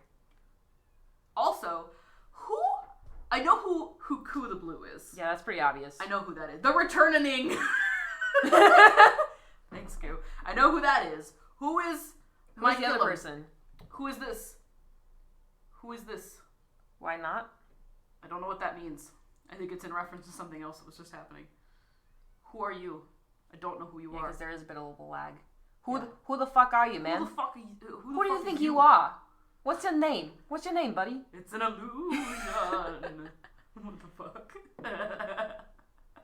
This is the nice thing about having like a chat that you can actually read, because like you get into the Critical Role chat and all you see is hot boy whenever Essex shows up, and that's it. There's no fucking way that you can sound it out. McKillum? Michael? Is it Michael? It might be Michael. That's probably Michael. It's probably Michael. I don't know. I'm gonna guess that. Where's France Maddie? I'm gonna text them. Yeah? Woohoo! We got it! Hey! France Maddie. Dear France Maddie, we are streaming. Come join us. I've sent out messages to all the peoples. We are halfway done. I got my spices back. Spice. Do you want to explain what the spices are? It's a one-on-one session. Oh, so it's yeah. not like so like you get to hide it from anybody. The spice box.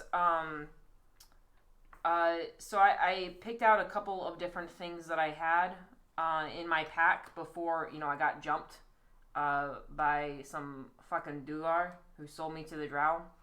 And one of the things in my possession was a tin box that was filled with spices and dried herbs that I have been collecting over the past, 2 years? 2 years, yeah. 2 years. And my intention for these spices is to bring them back to Waterdeep, where I think my brother is, Jasper, and he's a cook. Jasper. And I thought that he would kind of like having some exotic spices from like Chult and all those other kind of places. So I've been slowly collecting them. And so, yeah, I had that, and I had a couple of other things that may or may not be showing up. But I'm super excited to have my spice thing back. They respond. France Maddie says, "Oh damn, I forgot you were 3 hours ahead of me, bitch." I love you, Maddie. To be fair, like most of the channel. To be fair, she's kind of used to watching the Critical Roles, which does happen during her time zone, or their time zone. I'm sorry, you lucky fucking. Yeah. Anyway, all right, you ready? I am ready. Okay, so let me turn the music back on. And see, the problem is that the cave ambient music is 2 hours long, but the dark music, the other one, is only an hour long. That's Whoops, fine. it's fine. Okay, so It's fucking Feign. must be fucking nice. I know. All right, so you are taken back to the cell. The whole fucking menagerie is there. The motley crew. Okay. Literally, that's what they call them in the book. There is a different Quaggoth guarding. You can't tell. They all basically look exactly the same. It's not my Quaggoth. It's not your Quaggoth. He goes up the stairs. I definitely wave goodbye to him and say, "Next time, buddy. Next time." He just kind of looks at you and keeps going. He just Have a good one. It's like it started off with this very like reproachful, like, who the fuck are you to talk to me, you peasant? But now it's just kind of like, why are you talking to me? And he just kind of leaves. Like he doesn't know what to do with it. He's just, you have confused this Quaggoth a lot. See you later, buddy. Next time. You are a couple hours later, starting to get hungry. You really weren't allowed to eat any of the food that you were cooking. In fact, a couple of times if you tried, they would smack it out of your hand. This is not your food. You did not get to, like, you would maybe get to taste test it just to make sure that it wasn't bad. Okay. But that's about it. So you are hungry at this point. You've been in a kitchen with food everywhere. Food that you know for a fact is pretty good and not allowed to eat any of it. Yeah. About an hour later, a Quaggoth comes in. 2 Quaggoths. No. Okay. Sorry. 1 Quaggoth and a Drow. Walk into a bar. You'd think that the second one would ducked. The Quaggoth is carrying a gigantic pot. All right, You saw it in the corner before. You kind of peered in. You weren't really sure what it was. Okay. But they're bringing this pot in. Okay. He has a stack of bowls. The Drow has a stack of bowls and a ladle. Okay. He kind of bangs on the cage with the ladle. Supper! Just calls out. And it's not the Quaggoth that says It's that. not the Quaggoth. No, this is the Drow that says it. The Okay. Quaggoth is literally just there to hold the fucking pot because it's big. The 2 scraggly looking gnomes, like, ooh, and they run over to the thing, just like scurry up to it and are like waiting. He kind of like smacks them a little bit with the ladle because they get too close too fast, and he, ladles out some liquid from this thing, puts it in the bowl, and passes it out to them. They take it and they eat it, or they take it and they kind of scurry away back into a corner, just kind of are eating it. Everybody else vaguely lines up. The orc pushes his way to the front of the line, just literally shoves people out of the way. Including the other Quaggoth that's in here with you, who just kind of like Seems indignant. He seems very indignant, and kind of it's weird because like for a moment he's indignant and he says something in what languages do you speak again? Not theirs. I speak Infernal, Orc, and Thieves' Cant. Okay. I will say that you recognize this language because you have heard it spoken around, and because you know that this is something that Jasper studied for a while, you recognize it as Elvish. You don't know what he says, but he is speaking very proper Elvish, and in this exclamation of "How dare you!" you assume, and then his face contorts for a second, and he, in a very similar way to the other Quaggoths, and then he shakes his head, kind of makes himself prim and proper again, and waits for his bowl, but he's very indignant the whole time. Okay. I look over at Squeaks. Mm-hmm. Is he lining up too? He is. He is. Oh, okay. Yeah. I saddle up right behind him. Okay. Wherever he is in the totem pole. Okay. And I didn't actually thought you ate. He kind of like makes it. What you have come to learn is kind of a shrug, but it's kind of hard to tell because he's a mushroom. Okay. So he just kind of gestures forward. He can't use his things anymore. It's worn out completely at this point. But yeah, no, I get it. You can't actually talk to me, so you're just gonna squeak.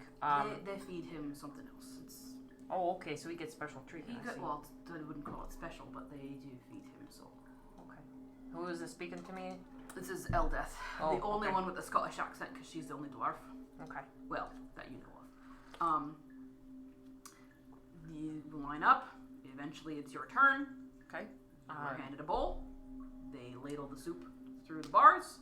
It is the thinnest, shittiest mushroom soup.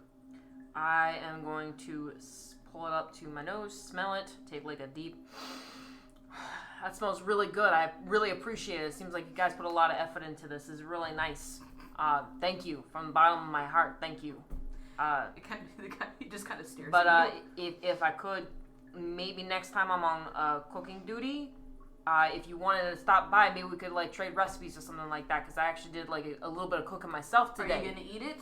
Oh yeah. Or you want me to take it away? No, it's fine. I just wanted to Then start. go fucking eat it. Next. Okay, no conversation. Okay, I got it. You see that he does kind of immediately before you. It's not your Quaggoth. You see that right before you, stool is given.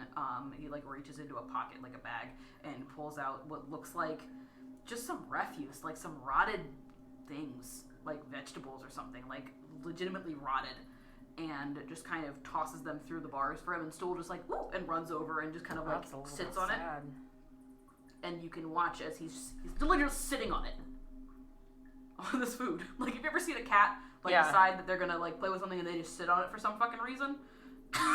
Right before they go crazy? He's doing that, but then you watch as these little itty-bitty tendrils of fungus, roots start going into the things, and you think he's probably eating it? Yeah, that's really freaky. Like, is that actually how he, fucking eats? Oh yeah, he's a mushroom, I guess. That's really fucking weird. You don't fucking do that, do you? No, I'm a fucking dwarf. Good. Nate. I eat like a normal goddamn person. So, you seem pretty, personable and, charismatic and whatnot. You got any other, people you like to sit with or anything like that? Well, I'm always looking for a good conversation. Kind of comes and sits down with you. Jim Jar's fine. He's the one what was the bet anyways? Oh, is how long you were gonna be till you woke up, that's all. Oh, okay. He bets on everything. That's what you should know about Jim Jar, right? She starts sits down and takes it upon herself to kind of point things out to everybody, what she's learned. Okay. Jim Jar, he bets on fucking everything, right? Everything. Mostly it's kind of annoying. Every now and then someone can, if you bet him back, well, that becomes a whole other issue entirely. He's, annoying as shit, but, he's honest, as far as I can tell. I haven't really known him to tell a lie, but he also is very, very good about keeping track of the debts he's owed. Yeah, I've got an uncanny knack for it. I've racked up quite a bill myself, I guess. And what exactly is he? Is he he's a gnome? Oh, he's a gnome of sorts. They call him Deep Gnomes. I don't know, he keeps calling himself, him and the other two over there, the weird ones, I don't know, I think it's, I fucking can't pronounce it. They've got their own term for it, I don't know. It's Sverfnibelin, I don't know. That's a pretty weird ass name. You could call them Deep Gnomes. Okay. It's fine. That sounds a lot better, and I can actually pronounce that one. That one there, now, you want to watch out for him. Points over at the scraggly looking dwarf. They call his kind a Dero. Okay. I don't know a whole lot about them, but he's a bit odd, that one. What's his name? Bupido. It's Buppido. Thank you. Now, he's nice enough. He's actually, as you're looking over, he just kind of smiles a little bit and waves. Doesn't, it seems pleasant enough. He hasn't been particularly... Seems like he's a pretty nice guy, he waved. He's one of the only people that have actually fucking waved to me in this entire fucking joint, so, Yeah, just be careful. I don't know how much of it is an act, or how much of it is... I don't know. He just seems off to me. I don't know. Here's the thing. I don't know a lot about Daryl, but what I do know is that they're all fucking insane. All of them. Why is that one not insane? I don't know. Maybe he's got his life put together. I don't know. I don't fucking judge. I'm just saying, be careful. In general. I'm not racist, but... Not racist, but... Just be careful. Now that one points at the Quaggoth. Yeah, what's up with him? He's kind of... he looks like a pretty fun guy. He's an odd one. He calls himself Prince Gerendil. He's speaking Elvish. Yep. Mm-hmm. He says, and I don't know if it's true, but he certainly seems to believe it is. He is an elven prince from I don't know. Everybody's got to have a fantasy of some sort. Some fucking elven settlement in the high forest. I don't know. Okay. Give me a history check. Nat one. Fucking. I don't fucking know. You've never. It's not the high forest is pretty close to Waterdeep, but you've never bothered with knowing what the fuck is in there because it's not. It's one of those things all of the family, all the Murdochs were in the city, and they concern themselves with the city. And then I went south, not... Yeah. So you don't really know. He's a, I don't know, he speaks Elvish. He seems pretty proper. He says he was cursed and turned into a quaggoth by a wizard. I don't know. He's nice enough, but he has a bit of a temper. Just don't, just. What about the orc? Oh, what's going on with him? He seems to have some sort of, he seems to be the one that's in charge here. I wouldn't say that he's in charge, but he is. Well, he's the one that's throwing his weight around. Oh, he's that's definitely for sure. doing that. His name is Ront. Ront? He's relatively new. Just showed up a little less than a week ago. He's an asshole. His people are worth mine. So, maybe a bit biased, but he's an asshole. Yeah. But you're not racist. I'm not racist at all. Not even in the slightest. No, just friendly racism, it's fine. Friendly racism, okay. Listen, I don't dislike people that are honest and good. And the Ice Shield tribe is not. So, okay. And what makes you think that I'm a good person? Because most people that they look at me and then all of a sudden they they see the horns, they see the skin, and they assume. You talk too much to be. I've met plenty of assholes who talk a lot. Just saying, but I do appreciate it. Maybe I'm wrong. I could be wrong. That's why I'm not done sizing you up yet. So you don't seem so bad. Yeah. What do you what's your take on me so far? I think you talk a lot. Okay. I think you probably talk too damn much. And that's not me saying nothing, because I talk a lot too, but just be careful, like I said. That's all. Okay. But overall, I know you didn't, try my cooking or anything like that, but I actually cooked something that's pretty good. Oh, yeah? Up there that's today. Good. Got a lot of raven reviews. Kind of just drink some of the mushroom soup. It is not good soup. It's, thin, and you pick out a chunk of mold. It's not good. I do not swallow. I spit it back out, and I do back into the bowl, because you don't want to waste it or anything like that. And I do look around. The quaggoth guard that's at the gate. Is he looking away? Yeah. Did anybody sizing me up at this point? Not particularly. No, everybody's pretty into their food right now. I'm gonna kind of just get up and make a little bit of a scene of, God, that's fucking disgusting. You guys eat this shit?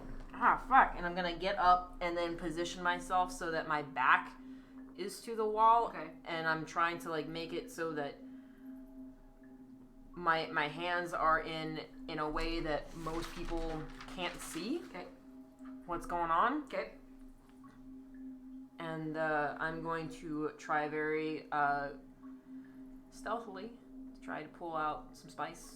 Okay, give me a sleight of hand. Gotta spice this shit up. That's not too bad. Spicy! That's 12. 12? Okay. The quaggoth does not see you. Okay. You are fairly certain of that. Okay. It is not looking in your direction and does not seem to be interested, really. But let's see. You do feel a hand, very small hand, on your arm. Just kind of slaps on there and it's what you got there? And you look over and you can see that there's Jim Jar, right on your fucking arm. Well, I got here something that if you keep your mouth shut, I'll give you, actually, you know what? I bet you can't actually keep your mouth shut about this. I bet you a couple gold that you can't. Fucking deal. He shakes your hand. You saw nothing, man. Remember that. But hey, if you can't take the heat, and you have to say something to somebody. Oh, shut the fuck up. I got it. Yeah, you got it. Okay, cool. Yeah, 2 gold. 2 gold. 2 gold. Spits in the hand. Shakes it. Right. So so you like to take bets though? What's the most interesting bet you've ever had in this place? What's the numbers? Yeah. And anything I could get in on? Oh, I'm sure there's plenty you could get in on. Yeah? You just gotta let me know. See, you seem like a betting man to me, just based on that. I think I could do business with you. Yeah? It'll be fine, yeah. What's the current highest bet going on around this place? That's for me to know and you to find out. Oh, okay. I don't tell that to nobody. Except the people that owe me some. I definitely don't have anything in my pockets. By the end of this, you'll owe me 2 gold, so I'll keep that. Yeah, sure. Oh, 2 gold. Let me just write that down. Does the spice that I put into my terrible mushroom soup make it taste at least a little bit better? It helps a little bit. It makes it so I don't have to spit it out. Yeah, it's not, I mean, it helps a little bit. It's not the best. Okay. She goes on for a little while and kind of tells you a little bit more about some of these other people, just generally brief little things. The drow. What the fuck is up with him? He came in around the same time as I did, so... I don't know much about him yet. He's only just woken up a little little before you. Don't touch him, he's sick. I don't plan on it. She tells you that the fish man, who has eaten his food and is back at meditating again, his name is Shushar. Mm-hmm. He seems fine. He seems like a pretty chill dude, is basically what she tells you, just to kind of paraphrase. Stool. Oh yeah, I know him. He squeaks. He's a pretty cool dude. He's pretty nice. He's basically a child, as far as I can tell. So, you know, we all try to be nice to Stool and make sure that Ront isn't being mean to Stool. It's not his fault. And then that's Topsy and Turvy. Topsy's the girl, Turvy's the man. Not gonna remember that, just gonna call them the twinsies, but you know. That's fine, that's basically what I do. Yeah, they're fine. They're from Blingdenstone, I guess. It's I don't know where the fuck that is. I don't know either, but from what Jim Jar tells me, it's Deep Gnome City nearby. I don't know. So what other kind of jobs do you got here? Because I'm assuming that I'm not going to be put on the marvelous cooking job. No, probably not for long. You know, various different things. Let's see what we got here. There's you probably saw the waterfall, hauling water barrels, doing the laundry, the washing up. You know, there's a lift that goes down. I don't know if you saw it. You did. You know, normally a couple of Kragoths will operate that, going up and down, bringing supplies from various caravans that come through. But every now and then they'll have one or 2 of us doing that. Is that the only way that's getting out of this place? Mm-hmm. Unless you fancy taking a dip, but you'd have to get past the spider webs for that. So, you know, problem is that it's particularly hard to, there's a reason that they put 2 Kragoths on it. Let's just put it like that, it's a crank. And it requires a bit of strength to be able to do it. So, you might not have a problem. She kind of taps your bicep. Yeah, well, appreciate that. I bet, you know, you won't have that much of a problem either. You being a dwarf, you guys are pretty sturdy. I did my best, and she kind of flexes a little bit. All dwarves like being called. Always like a strong lady. So I noticed that you guys kind of flinched at what was that guy's name? Zorn. Zorn. He's a fucking sadistic asshole. Just hope you don't get in with him. If there was any one of them that's, I mean, they're all apt to beat you, torture you for whatever they want. But if there's any one of them that's Jorlin didn't more really likely to seem that bad. Jorlin's fine. He's not fine. He's as shitty as the rest of them too. But he's. We got along pretty well. I got him to open up a little bit. Did you? Yeah, we talked. Mostly me, but you know. Oh, that's not hard to believe. He's one of the better of them. Some of them are fine. Most of them are. Do you know how he got the scars? I don't know, but word is, I don't know if it's true. Word is he used to be the. Do you see that the woman, the priestess? Oh yeah. And I kind of repeat the Mistress Ilivara. Yeah. Whatnot. Yeah, she's a pretty hot dame. Be careful who you say that around. I don't disagree, but yeah, she got that Shore guy following her. That Shore is her is the leader of the. contingent here, under her, of course. Leader of the guy kissing her boot. I'm suspecting. Kissing more than her boots, we'll put it that way. Her prime consort. So word is that he replaced Jorlin. Oh, okay. So, a little bit of a rivalry probably going on probably, I don't right know. there. I don't know how much of it is true. It might be a thing. I don't know. It might not be. But, yeah. I'll make sure to ask him about that next time I see him, since we're pretty much pals at this point. As you are talking to Eldeth, just kind of shooting the shit and talking about various things, you start hearing Ront saying something. You recognize it as Broken Elvish. Just very basic Broken Elvish. And you look over and can see that he is in the process of just like Prince Darendel, quote unquote, this Quaggoth, is sitting there, pinky out, eating his soup and minding his own goddamn business. And Ront has come over and has finished his soup entirely, cast the bowl aside, and is belittling him, it looks like, just based on the hand movements and stuff like that, and laughing at him and talking to him in Broken Elvish. Hey, Jar Jar, another gold on Ront. Fucking deal. I like him already. You kind of just like elbows Eldeth, and Eldeth is like, she kind of winks at you a little bit, like, you got it. He'll be fine. Like, the Quaggoth's pretty cool, but, like, I see those muscles. Oh, you haven't seen him fight yet, though.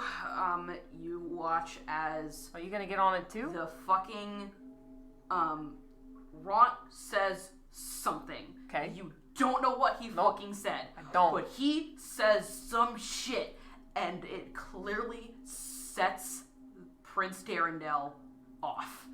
This motherfucker goes from the daintiest little thing, big fucking, like, gangly armed, weird, like, transformed elven prince, dainty motherfucker, to full-on Hulk, just beast mode, and just fucking tackles Ront. And just kind of they just start tossling. They start fighting, and within a couple of seconds, there is, I am definitely joining in the revelries if anybody's like, oh yeah, there's a couple of them. That specifically Jim Jar is like, come on, Darendel, go, get it, fuck him up, because he's on his side now because you bet him. Get up, fucking run, get up! And they're going at it. They get to a point where they end up running into or coming toward you, just not aggressively at you specifically, but getting out of the way. And Ront ends up like shoulder checking you in the process. They just fucking they're going at it, like they're tearing into each other. Fuck, man. Look over and you can see that like this Quaggoth is fucking Ront up. I look over at the Quaggoth guard that we have. Is he doing anything in this kind of... Looking kind of nervous, like he's kind of looking in. He shouts something out in Undercommon, but you can see that there are a couple of guards coming down from I this start house to anyway. count in my head. Okay. What are you counting? Just counting the seconds. Okay. They come up, and to your surprise, they don't do anything to stop the fight. Okay. At least not to begin with. They watch for a while. How long does it take them to get across the bridge? It takes them a matter of seconds to cross. It's not a very long bridge. Okay. So they're on top of it pretty quickly, and it's just two of them? Quick. There is just the two of them, yeah. Okay. The two of them that show up, and they are armed with crossbows that they are actively loading, and run up to the cage and start just kind of watching, peering in. They're not, like, trying to stop it.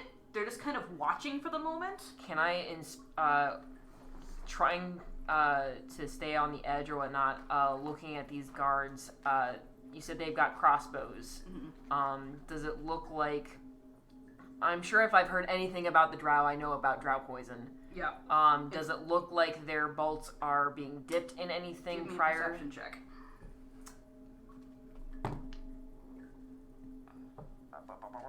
That's pretty good. 16. You can see that there is a certain sheen to the end of the bolts that it's likely that they're dipped in poison. Let's see. There is the fight starts to drag on for a little while. Okay. And it eventually gets to a point where the Quaggoth picks up Ront and throws him against the fucking wall. Okay. Right the fuck next to you. Move out of the fucking goddamn way. He kind of slams down on the ground, picks himself back up, and just kind of over at you and is like, "Fuck you looking at?" And like, oh, this is Ront? This is Ront, yeah. To you in broken comment. I'm watching you, man. I got 1 gold on you. Get in there. Fuck him up. And he does that thing where he seems to really like doing this, just like pushing people against the fucking wall and just knocking the air out of their lungs. So he does that to you. Gets back in and jumps up and starts going at the fucking thing again. It gets to a point where he very clearly, he runs back in like he's gonna fucking barrel charge this Quaggoth, Prince Dirindel. Yeah, get him! Get him! And this Quaggoth stands up, takes a claw and just like smacks him into the ground like Thor style or Hulk style. And he stays down for a second, tries to pull himself back up, and it looks like the Quaggoth is going to start fucking ripping into him. And at that point, you hear the guards be like, all right, cut it out. The Quaggoth looks over at them and like charges the fucking gate. Okay. At this point, this feral rage. And they end up before he can get there, they shoot off a couple of darts, pings him in the chest, and before he even gets to them, he just kind of collapses onto the ground. Very interesting. All right, that's enough. All of you. It's lights out soon. Shut the fuck up, or we're gonna come in there, and you're not gonna like that. You understand? Yes, sir. Thank you so much for breaking that up. I really appreciate that. I was worried about that. Shut the fuck up. Yes, sir.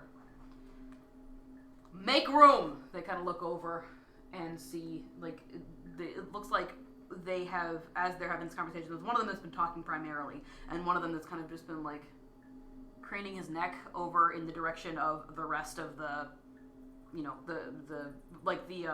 bridge, the 20-foot bridge that you had gone across before.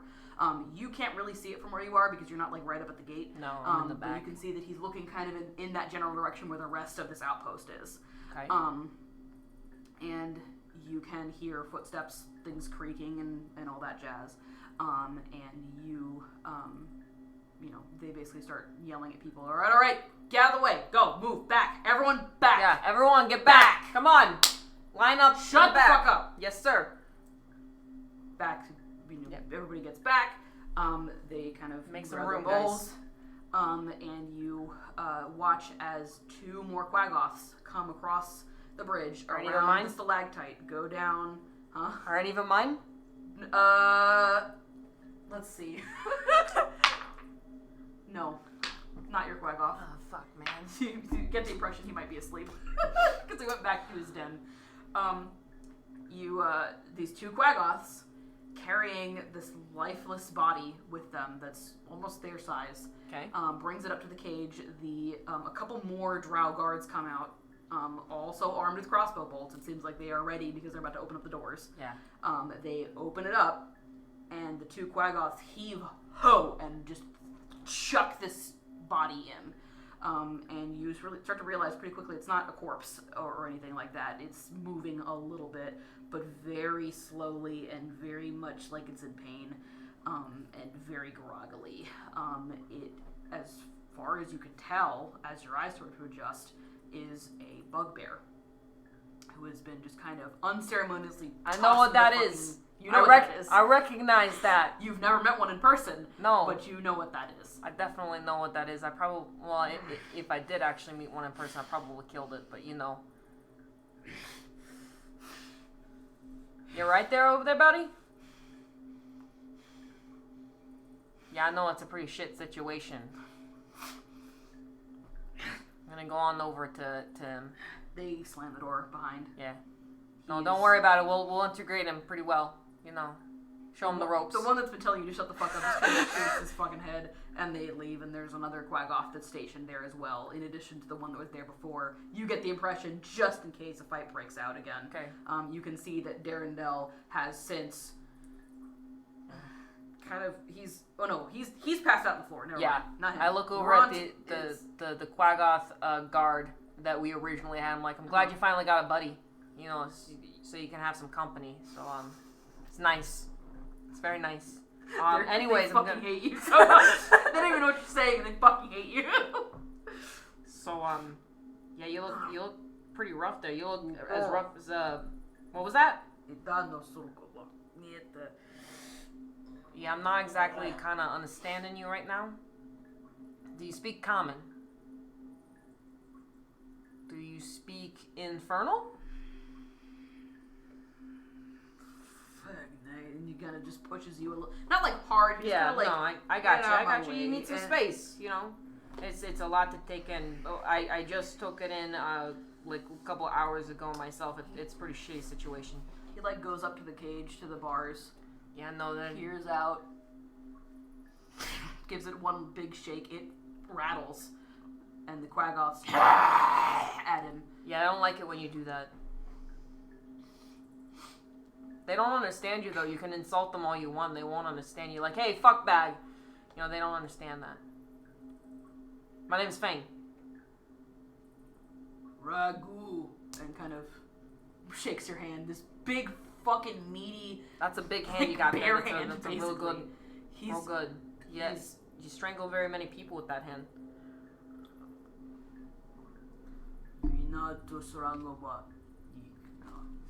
And he kind of mumbles to himself and goes over and just kind of like plops Yeah, I didn't down. think he'd understand that either. It's fine. It's fine. He looks around. Give me an insight check. I got natural 3, so not that great. At 5. Hard to read his expression. Yeah. He just looks kind of mad. I probably have not finished my horrible soup, although there's probably been a lot of spillage as I'm trying to get away from the fight, but I probably have at least a little bit. And I see that he doesn't have a bowl, and I'm a very considerate tiefling. So I'm gonna look. It's not like it's the greatest shit ever, but like if you're hungry, it's not good. It's better than what I got, but you know. Kind of takes it from you. Yeah.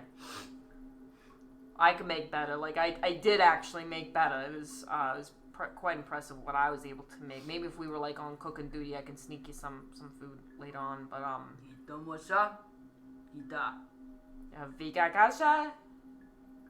Yeah, no, that was a long stretch too. I couldn't quite. He just get fucking it. glares at you for a second. Yeah, I'm sorry. That was kind of rude of me. Anna. He Anna. goes to the thing. Starts drinking it. Cool. Yeah. We're friends now. Kind of just plops This down. is my other friend, Dwarf Lady. You know my fucking name. Don't be rude. I honestly, I kind of forgot. I didn't write it down on the sheet. Eldeth. Asshole. Come on. I will write it down now. Eldeth of Gauntlgrim. Just fucking... Or, you know, Dwarf Lady for short. Nice. I'll call you, You can call horny me boy? Tiefling boy, you know, you can... I think I like horny boy a bit better. I like that too, you know, if you ever get, like, lonely or Oh, anything fuck off. Hey, you started it, man. You can tell that this bugbear does not know what you're talking about, but he can see that there's some kind of rapport, and you've said something to piss her off, and it's kind of this thing, and he just kind of like... and just yeah, it's funny, man. You see, he gets it. Alright, and I think that introduction of Ragu the Bugbear... I love him already. He's my best bud. Good boy. That's where we're going to go ahead and end for tonight. We went a little bit over, but that's okay. Yeah, that's fine. It was worth it. So yeah, that's it. Fun little session. You got to meet some characters. A lot of characters. There's a lot of fucking names. A lot of characters. Like, I'm sorry, Elodeth, but like, you did keep talking to me, but you kept explaining everybody, so I kept writing their names down, but not yours. You know, he's just gonna call you Dwarf Lady. Yeah, she's like one of the only 2 people in this place, aside from the Drow, that actually speaks Common. Yeah, that's one of the things. It's just like no one speaks Common. The only way for anybody to communicate is if Stool sneezes around them, and that's it. And he can only do that 3 times a day. So that's it. It's fucking fine. Oh, Stool. Yeah. It's fucking Feign. It's fucking Feign. All right. So that was great, guys. I hope you guys had fun. Enjoyable. I had fun. I think that went pretty good. I had a lot of fun. I really enjoy this character. Yeah. I'm excited. So next week. Oh God. Now it's my turn to be. Now it's your. Now the pressure is all on you. Yeah. Next week we're gonna be doing same time, same channel, same D&D time, same D&D channel. We're gonna be doing the first Jasper's story. We're gonna be doing the first session of Jasper's story. You get to meet My sweet boy, Feign's twin. Yeah. He's different. He's very different. He's quite different. We may be twins, but we're fraternal twins. Yeah, I got. Ugh. Yeah. We're gonna be doing the first episode of Descent into Avernus, which will be neat. Mm-hmm. We will be switching seats at that time. Yes, thank you, France Maddie. Yes. 5 p.m. PST for the one person in chat that is in PST. Hey, That's you. We'll be doing it again at 8 o'clock our time. Infernal Twins. Perfect. We are hoping to, sometime in the near-ish future, we're not putting a time frame on it or anything, but we're going to have some character art that Michelle's going to do. She's already done an example of Jasper, and I like it a lot. This will be interesting. So the way that it's gonna work, like I said, is we're gonna be switching off. So next week will be the Descent to Avernus game, and then the week after that will be the continuation of whatever the fuck's going on with Feign and how he's gonna get out. Who he pisses off next? Who he pisses off next? Tune in next time to watch Feign get beat to shit when he not die. Pisses off the wrong person. Ooh. I like that Quaggoth though. Both Quaggoths, man. I'm gonna have like a fleet of Quaggoths behind me. That's how it's gonna work, yeah. and a bugbear and a dwarf. All right. That mistakenly wanted to call me horny. I was like, that's the only thing I can come up with. And she knows how this is gonna go down, but she's still gonna call you that anyway, in the hopes that it'll offend you. But she knows it won't. No, it won't. That was fun, guys. That was fun. Thank you for watching. Yep. Goodbye. Goodbye.